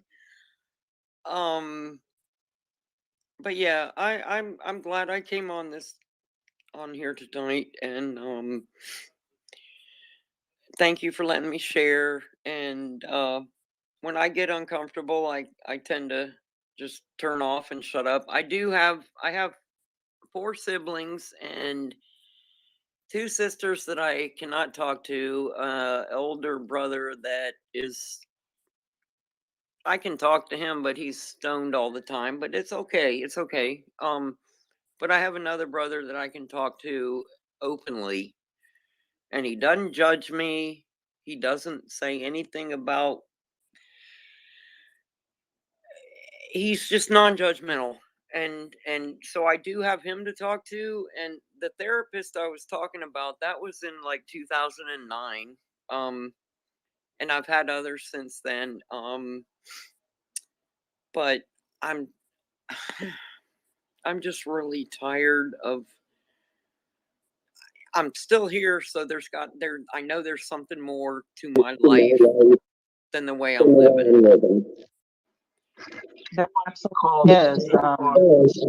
Are we all echoing?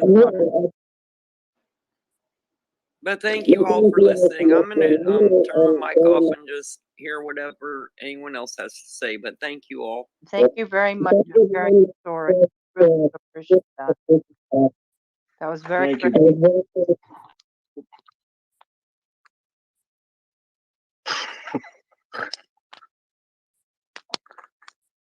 You can continue, Patty. I hit the mute button by mistake. Please continue.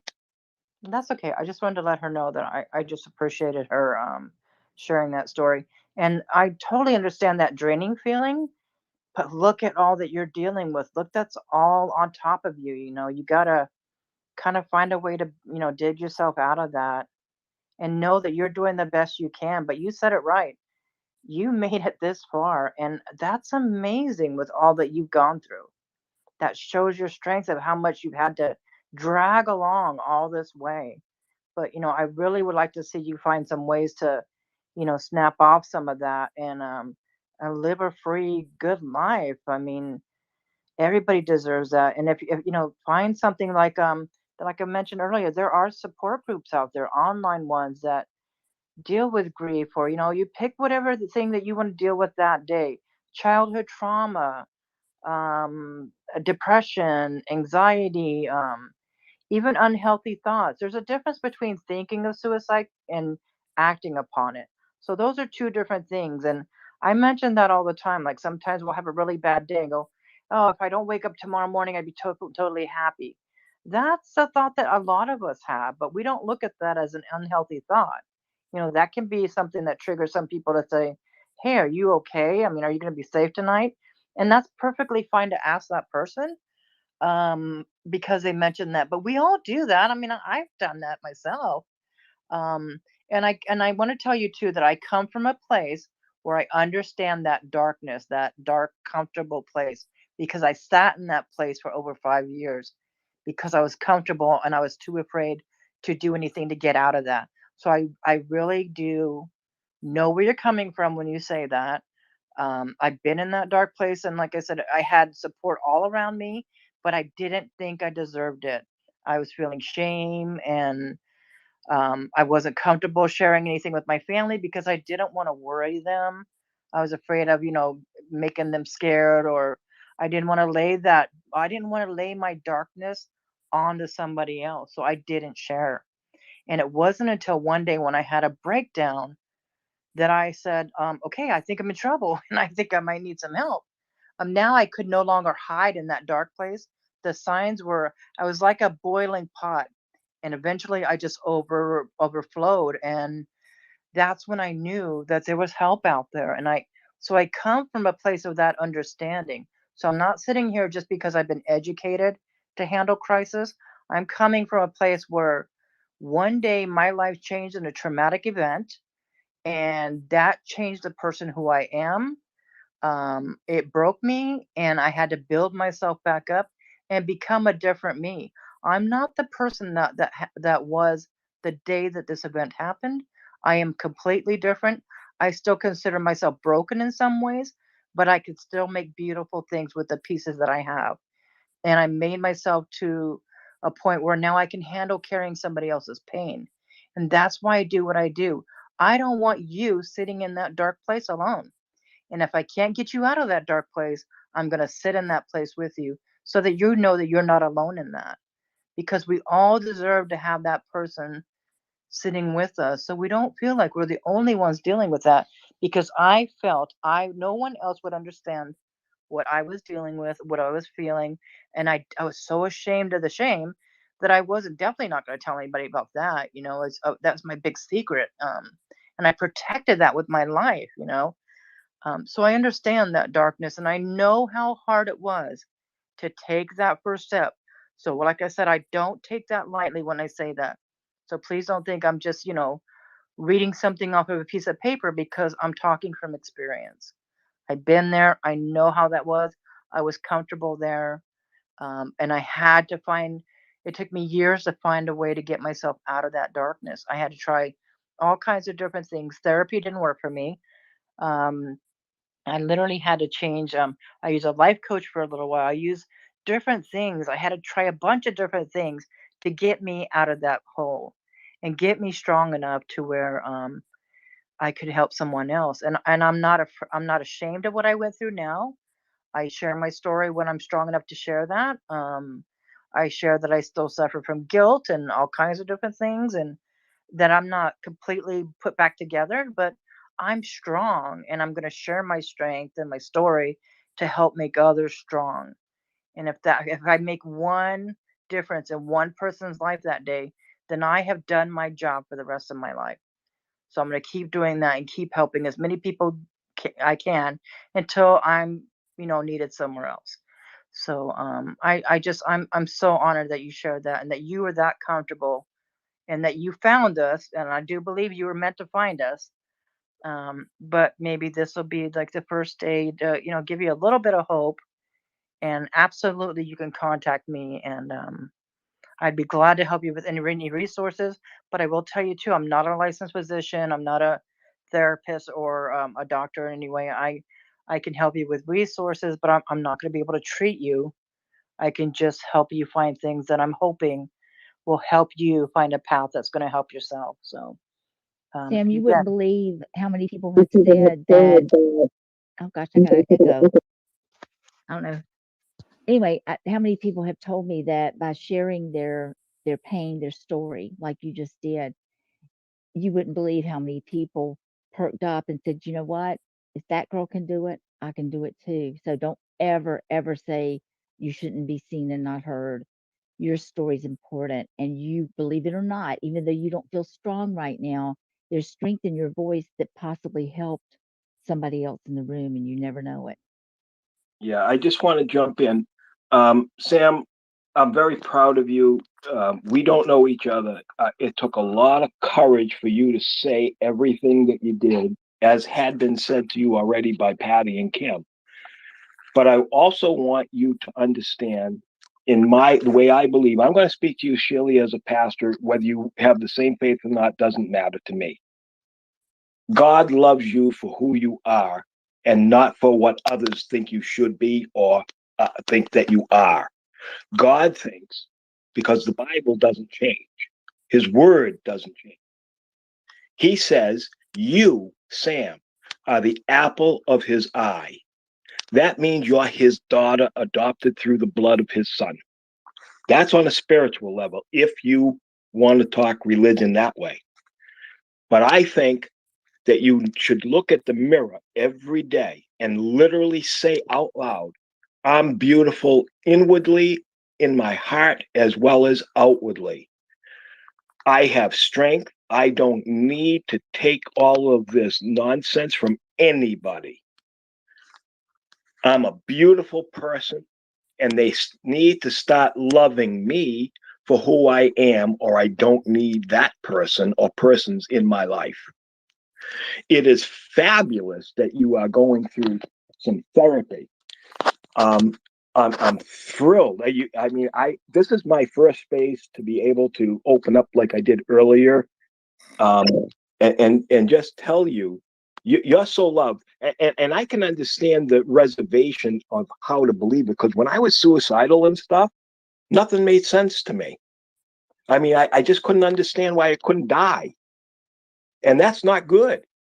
The purpose I believe God is keeping you alive is because he says, I've come to give you life and to give it to you more abundantly. So for somebody to try to take their life goes opposite of the command of God. You're the temple of the living God, according to Corinthians. Because if you believe in Christ, you're the temple of the living God and he dwells in your heart. That's if you believe that way. Some people are atheists or agnostic, and that's okay too. But I'm just trying to tell you, Sam, no one is perfect. And you can't try and live your life to somebody else's expectations. You can't keep setting yourself up for the fall. If they don't appreciate you, turn around and go to somebody that will appreciate you. Patty's just said a mouthful. She'll help you with the DM. Tanya, Kim, myself will all help you. We're willing. But we are limited human beings, and we all have flaws, and we all make mistakes. But please remember, you're a beautiful woman. You had a lot of stress in your life and a lot of things. And as had been said already, the fact that you came up on a recorded space, spoke your mind as to what you were going through, how you felt, you saw no one in this room ever judge you. Just love you and try to give you great sound advice from their perspective as what you may want to consider to do. You have to be comfortable in doing it. Now, I'm going to yield the floor to Herbie. Go ahead, Herbie. Yeah, first and foremost, Sam, you are a true superhero for sharing your story. I want you to remember that. We are all here to help you out. I don't want you to feel like you're by yourself or you're alone or anything like that. I was wondering if it's okay if I share my story, if that's okay with the panel. Oh, absolutely. You have the host permission, and the panel would love to hear you. I already know their heart. All right, I'm just gonna go into it. Waking up to the sound of someone banging at my door, and as I open the door, I realize it's my ex-girlfriend. Trying to figure out why she's here. Instantly, she's like, "Why do you look like that? Why do you smell like that?" I'm trying to decide if I should tell her the truth because every male told me I can't show my emotions, I can't be weak, I can't be vulnerable. I gotta man up. Then she uttered these words: "I love you. I'm here for you." So I decided to tell the truth. This was the third day in a row I attempted suicide.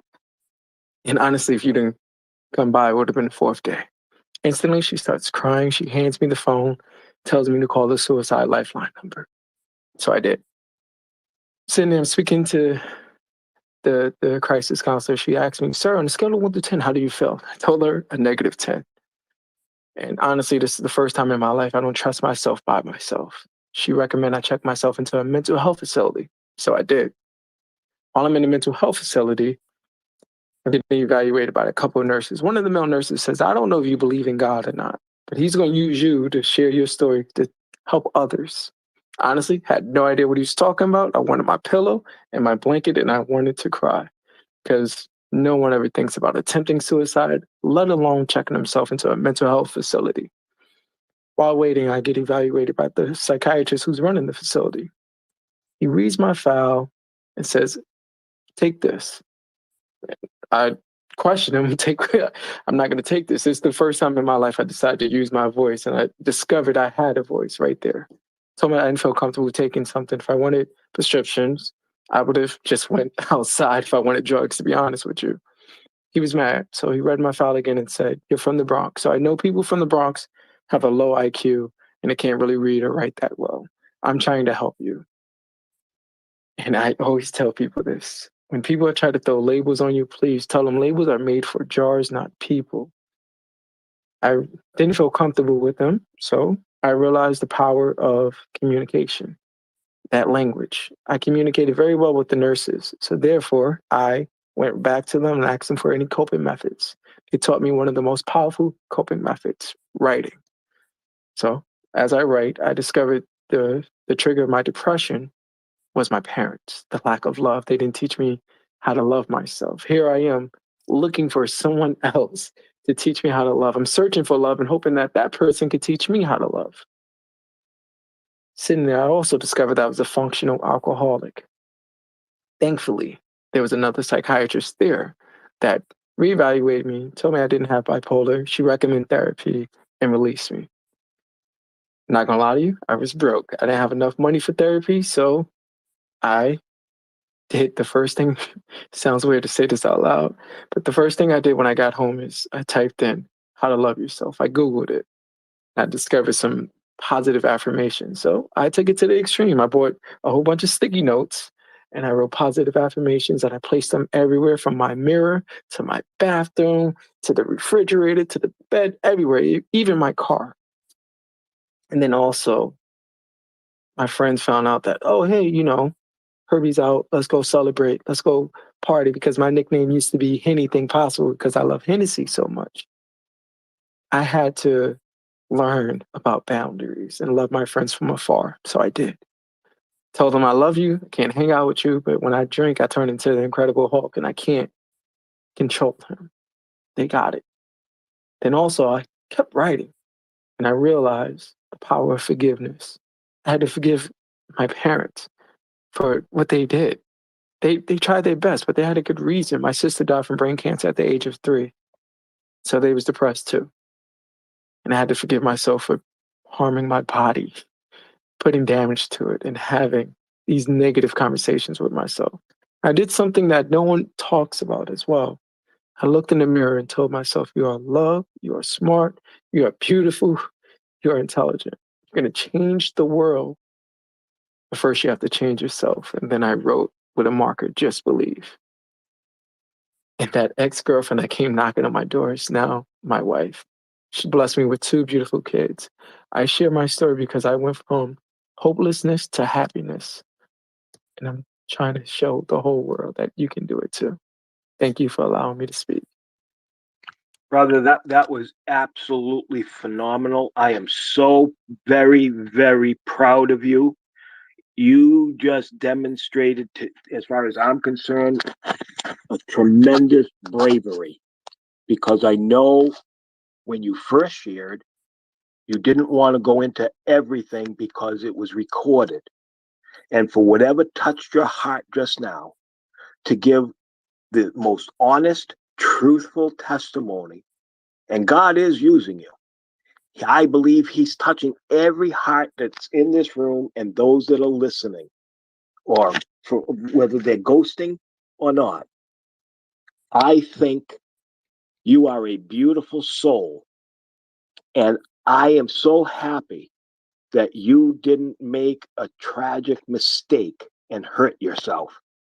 Because had you done that, you would have deprived me and others of hearing such an emotional, powerful, truthful, loving testimony. You never spoke bitterness. You never spoke hatred. You spoke kindness. You spoke about your children, your family life, your girlfriend. Brother, that was beautiful what you wrote. Keep up the phenomenal work. If nobody tells you this, I'll tell you. I am proud of you. And Jesus loves you too. And you also are the apple of his eye. It does not matter to God the color of your skin. It does not matter to God that you had some thoughts from within. He understood that, and got you. Believe it or not, I believe God's hand was on you to go and get you the help. And that's why you went to one of the mental health facilities. That was probably at that time, in my opinion, one of the greatest decisions you made, because it ended up so that you could work on yourself and not look to other people, but look to yourself to see where the change may be. You forgave yourself. When you said those words, prior to you saying it, honestly, before my God, I thought of that and you spoke it. Everybody in the room, or everybody that's listening, however, whether it's through the taping afterwards and they listen to it, please be assured you are not alone. We are God wants to keep you alive. As I shared with Sam, God came to give you life and to give it to you more abundantly. Unfortunately, it sounds to this layperson, even though I'm a minister, it sounds like people got in your way and robbed you of the joy that you should have. And now you have that breakthrough so that you can come by and get that joy. The greatest strength, in my opinion, is somebody admitting that they have an extreme weakness and doing something about it. That is a tremendous strength that Sam and Herbie and others have done. A weakness remains a weakness when the individual, in my opinion, knows that they have an emotional problem and refuses the help that they so desperately need. Thankfully, you are the opposite of that, in that you wanted to help. You, just like me, in my opinion, you were crying out for help, or you would have succeeded. Most people who are suicidal, from what I read in the Mayo Clinic's report, most suicidal people try to don't actually commit suicide. They write notes and they do things and they say things because it is a cry out for help. And too many times, sadly to say, people have failed to recognize the signs and take it lightly. I think we need to continue to educate people on what was just shared, so that we don't miss the signs, so that we can show that love, that caringness, that willingness to be the mental health advocate, in the sense that you're going to stay with that person. If you believe they're going to hurt themselves or someone else, you're going to stay there with them. That's when you need to call the professionals, whether they like it or not, because it's now up and beyond your scope of your training. So These are things to consider. And again, Sam and Herbie, Patty, Kim, Nick, Kiki, Tanya, everybody, I thank you from the bottom of my heart of your testimonies. I'm only going to run this for a little longer because I want to give anybody else who may be a listener that would like a chance to come up and say something. On the bottom left-hand side of your phone is your microphone.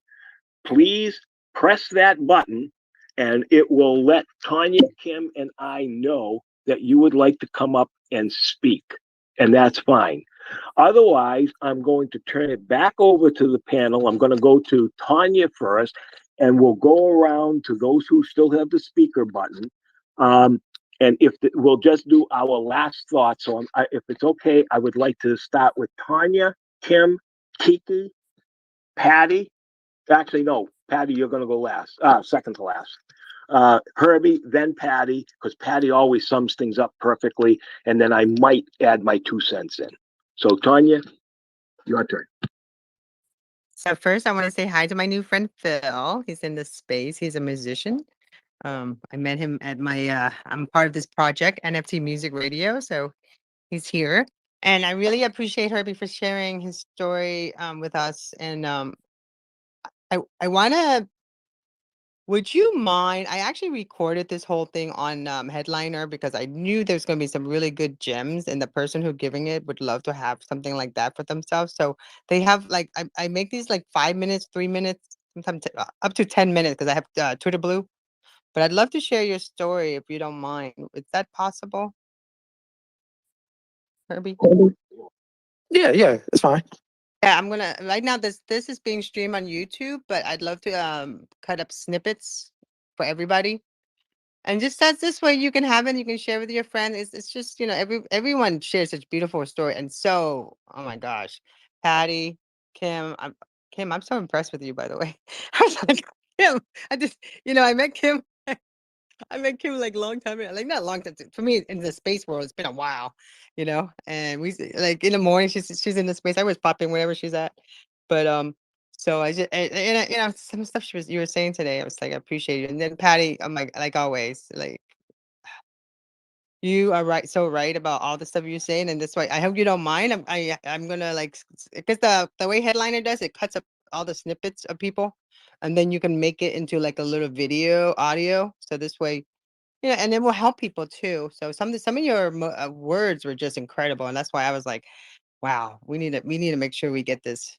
So, but I appreciate you, Michael, for doing this space. I think it's really important that we talk about this type of conversation, especially at this time of year. We all are trying to be so positive and trying to be so happy because everyone's happy because they tell us we have to be happy. But we can't be happy 24 hours a day, and we can't. It's always sometimes we don't get sunshine, but it's okay as long as we surround ourselves right. And when if we have a problem, always reach out to help. Because if you people are willing to help other people, I'm willing to help other people, but I too have that problem. Like when I have the problem, I need to ask for help, and that's what I work on all the time. So every day it's a little baby steps where, if I can't get it done, I'm usually just getting it done myself. But then I wear myself out, and then I get all mad at myself, and then I don't get enough sleep. It's like a whirlwind. So ask for help because that little moment in time when you stop and say, you know what?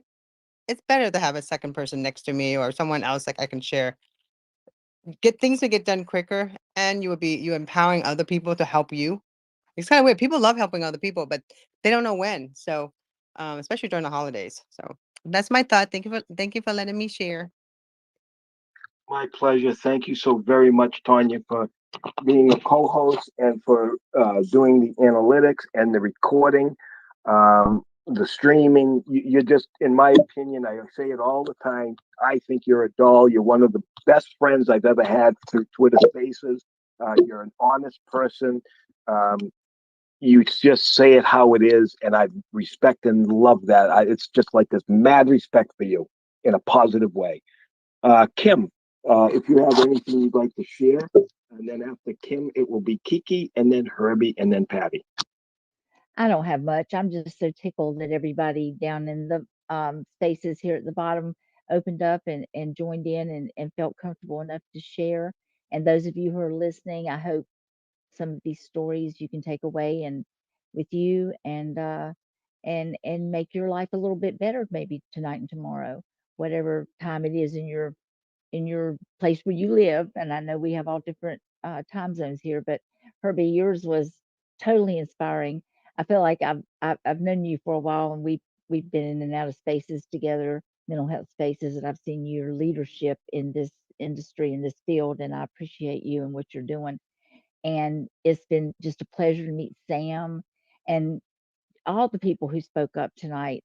God bless you all. And even if you don't believe in God, whatever you believe in, I send good vibrations and good karma out to you.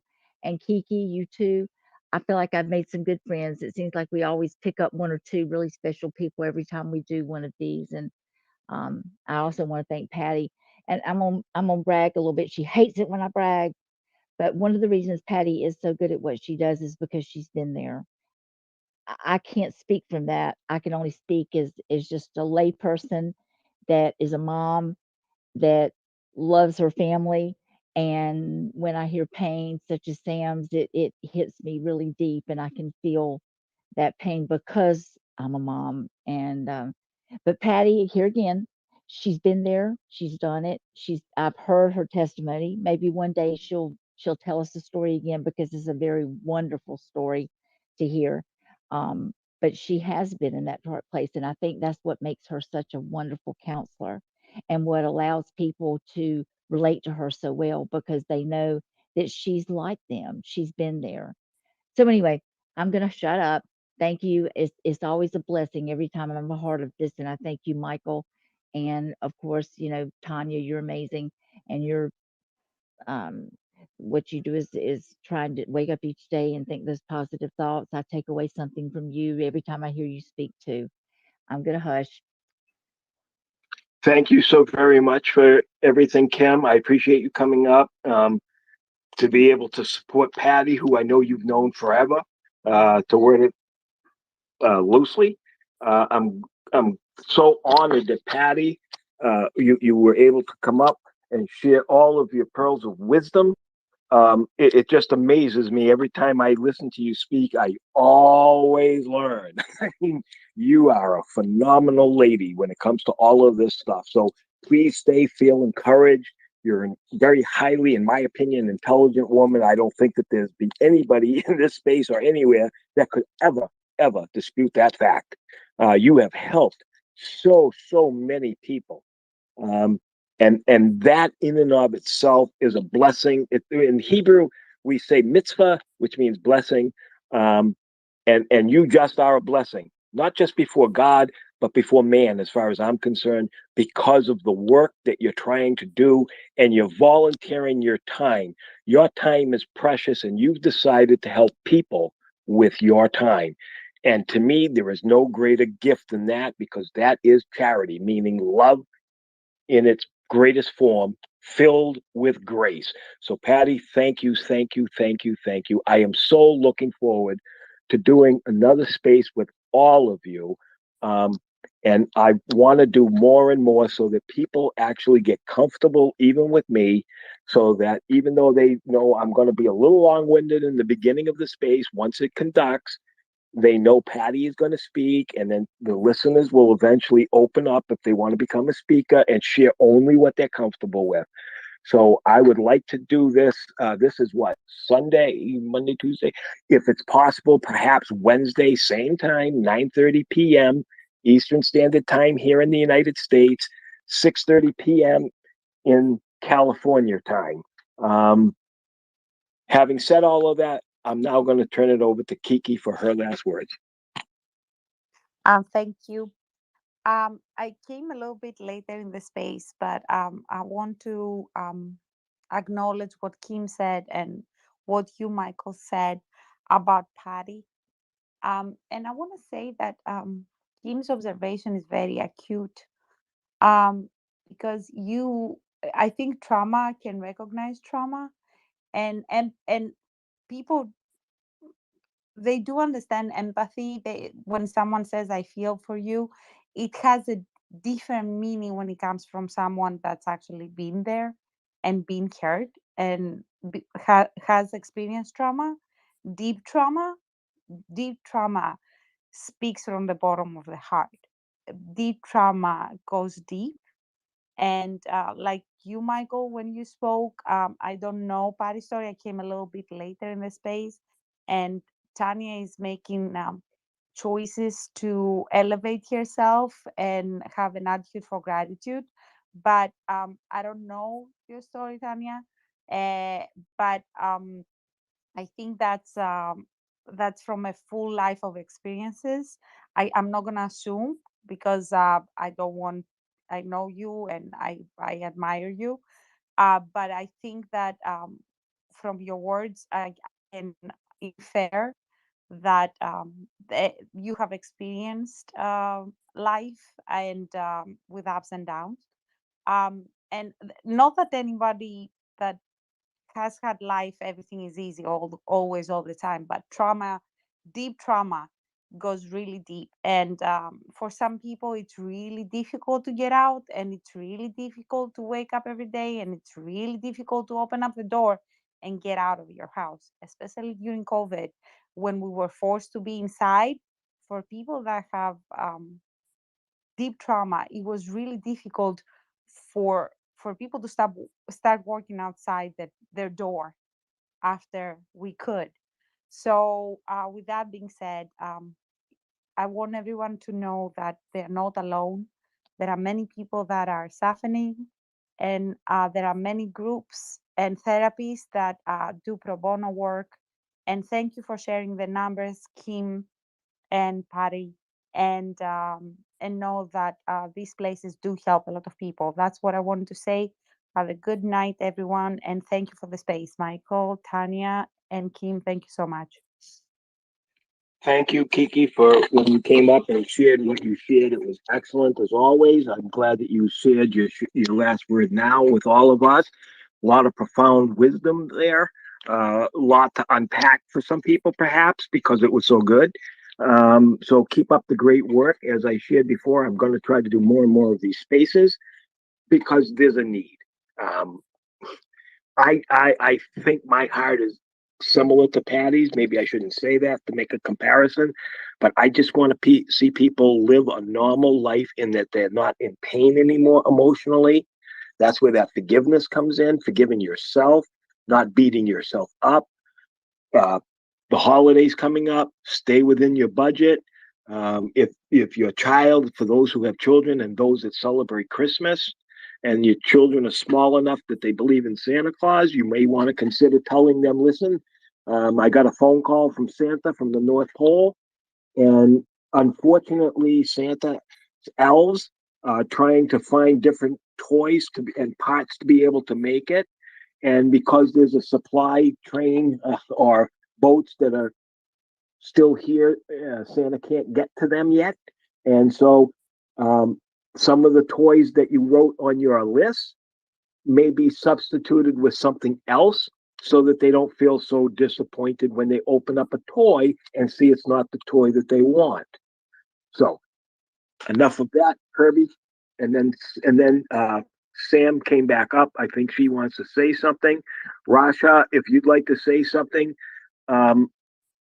actually, we're going to be ending it because it's already clock. Well, sorry.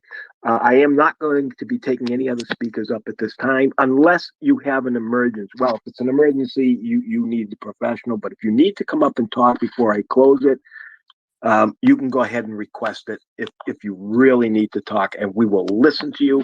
You have a voice, and you need to be heard. So, having said that, I will now go to Herbie, then Samantha, and then to Patty. Yeah, no, thank you once again for creating this space. And honestly, I just want people to, if you are struggling, reach out to the resources that you see in the nest. Don't be scared. Asking for help is not a sign of weakness. Actually, it's a sign of strength. And it's a sign of self-awareness that, hey, I do need some assistance. At some point in life, we all did. I look at it as if you was struggling with English or math and you got a tutor, you got the proper help. So don't be scared to reach out to these resources. I know during the holidays, it can be tough for some people. You know, not everybody has a great support system to lean on. And I want you to know that if you are struggling, that you're not alone. That's it. Just in case somebody else wanted to speak, but that's what I have to say. Thank you. Herbie, once again, pleasure. Sheer pleasure. I'm not going to reiterate everything. You already know what the truth is, and just be blessed. I'm going to go to Sam, and then to Patty. All right. I just want to thank you, Michael, and the co-hosts for having this space, and I am glad that I came upon it. And you said Wednesday. I'm hoping that I will. I want to come on it again. Okay. I mean, it just has felt good being able to talk to someone, anyone, all of y'all that aren't judging me and saying, why didn't you do this? Why don't you do that? And I just want to thank y'all. I felt very comfortable on here tonight. So I'm looking forward to Wednesday. Well, thank you so much, Sam.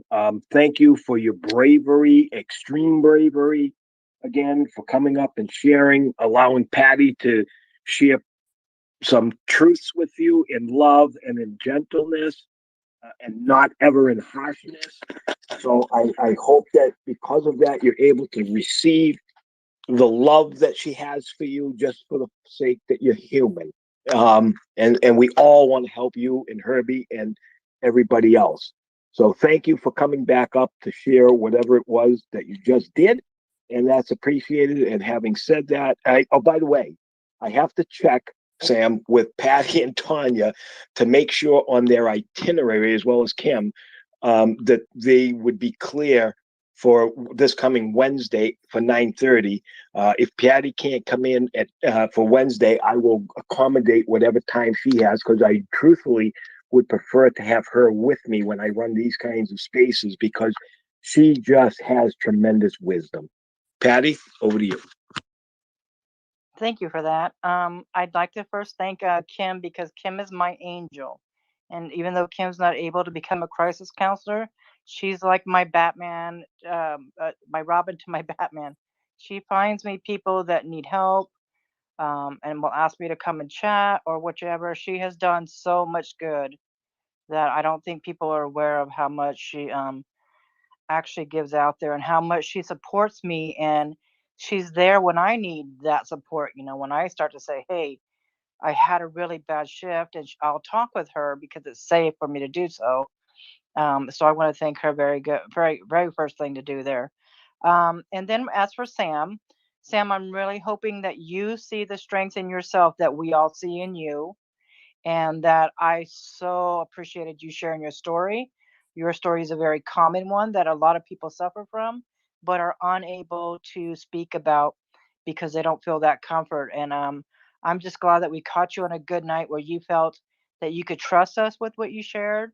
And I'm really hoping that you get the change in your life that you need, because you deserve to wake up one day, take a deep breath, and feel that sense of relief instead of all that burden you've been carrying for so long that it's just natural for you.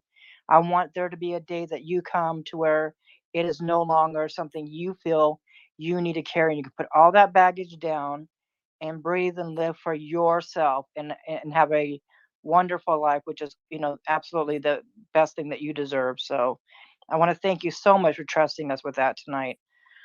As for Herbie, first I want to say that it's so great to see you speak, because for men, it is so hard for some men to speak out and ask for help or to share their stories. Or men have that role in their mind where they think they have to be the protector, the defender, stronger than women, show no weakness, all that stuff.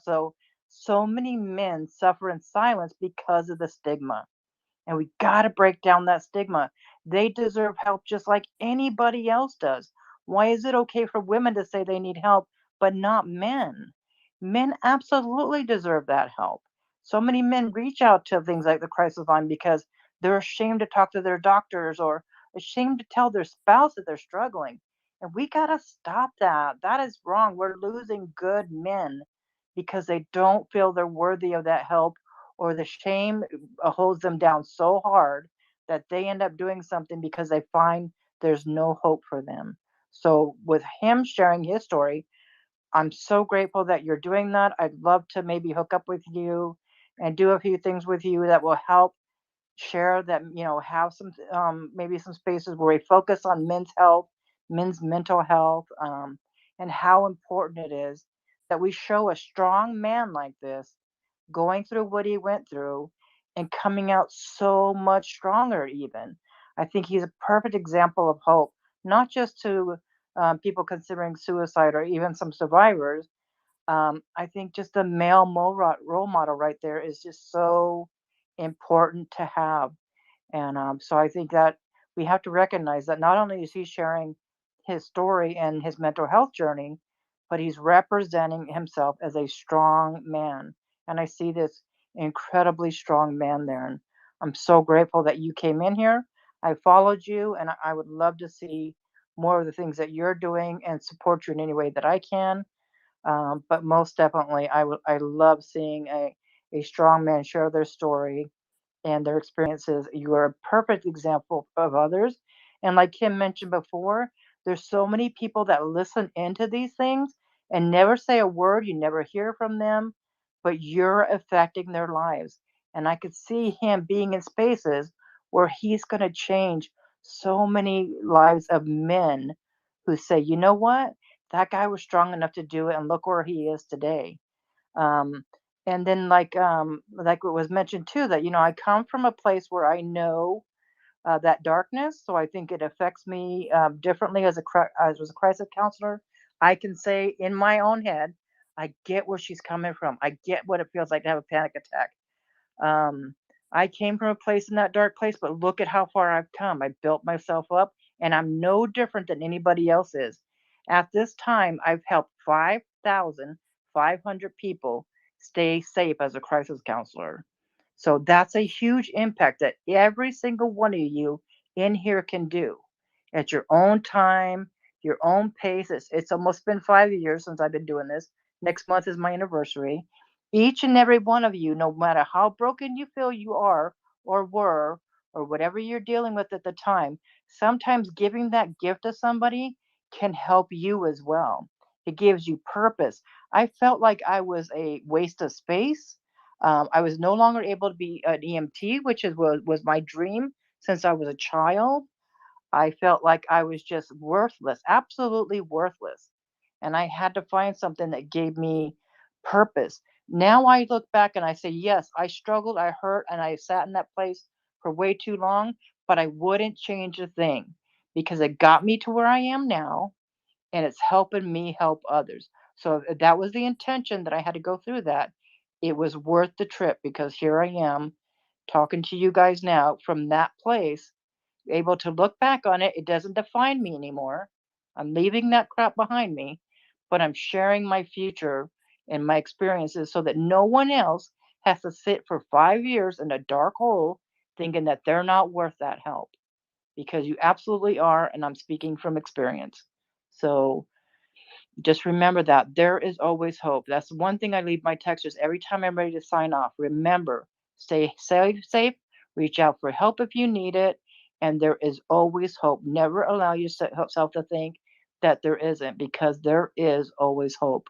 And there's days that I have to remind myself that, man, maybe my soul's hurting because I took on too much pain that night, or something like that, and I have to take a day to regenerate. I go outside, get fresh air, look at the world's going on, whether I'm struggling or not, or whatever I'm doing, the world's going on. And there's stuff out there that can change people's lives. And you just, whatever you got to do to get your mindset back on track, do that, because each and every one of you is worth something, and you have the ability to make a change. The mental health system is overwhelmed. Every little part that we all do is going to help take a dent out of that. So never give up. Reach out for help when you need it. It does take strength.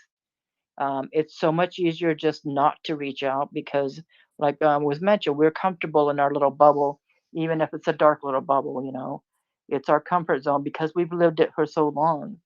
But you don't have to stay there. There is a door that will lead you out.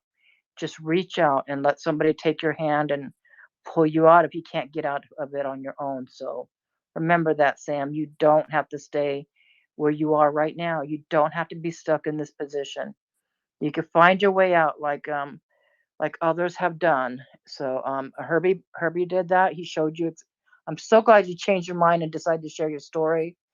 It was absolutely amazing. Now imagine the impact that ex-girlfriend at the time, how that affected him. Who would have guessed that an ex of theirs would, come along and end up saving your life? But look at that. She was put in that position for a reason. I believe that, and he's serving a purpose now that is his gift that he can give now is a priceless one. Sharing his story and saving one life out there or having one person think a little bit differently even that's huge, you guys.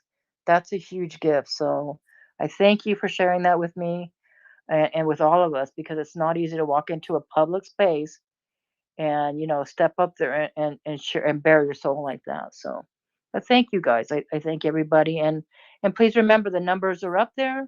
If you're considering becoming a crisis counselor, I would absolutely love that because it would help us so much, definitely at night.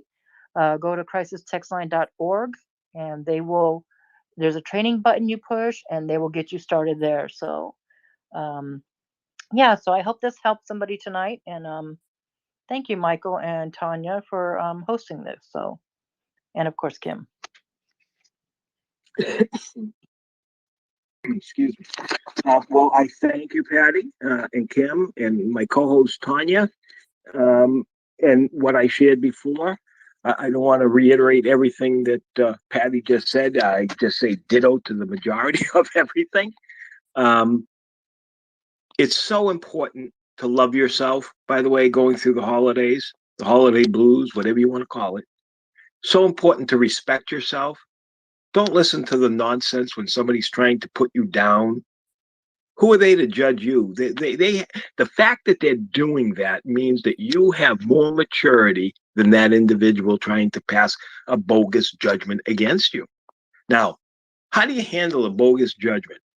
You don't receive it in your mind. In other words, you say, I don't believe that. I don't receive it because I'm beautiful. I'm the way God made me.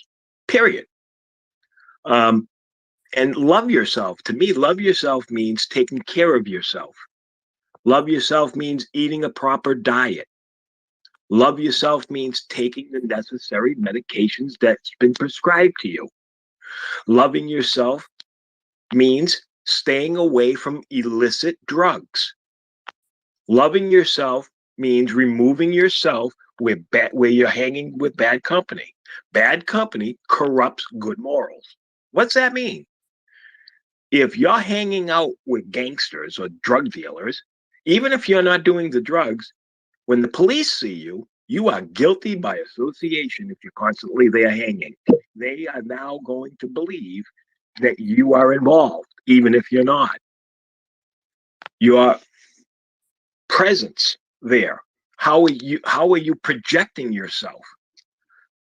Project yourself with a heart of kindness, knowing that you can forgive yourself and that you do have strength. And for those of you who have, I'm trying to think of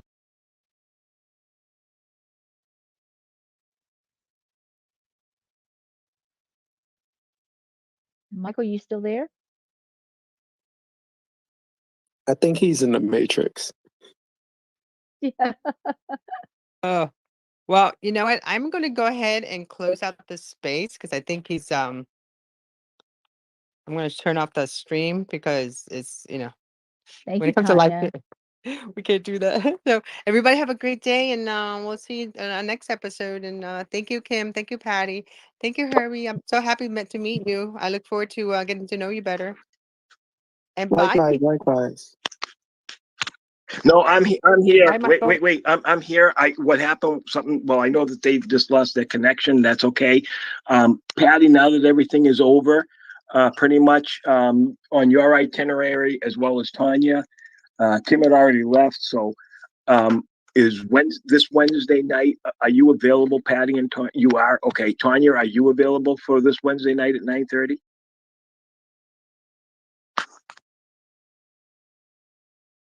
I can't promise because I'm really, really tired. I've been co-hosting for everybody. I just need one day off, Michael. I've been going.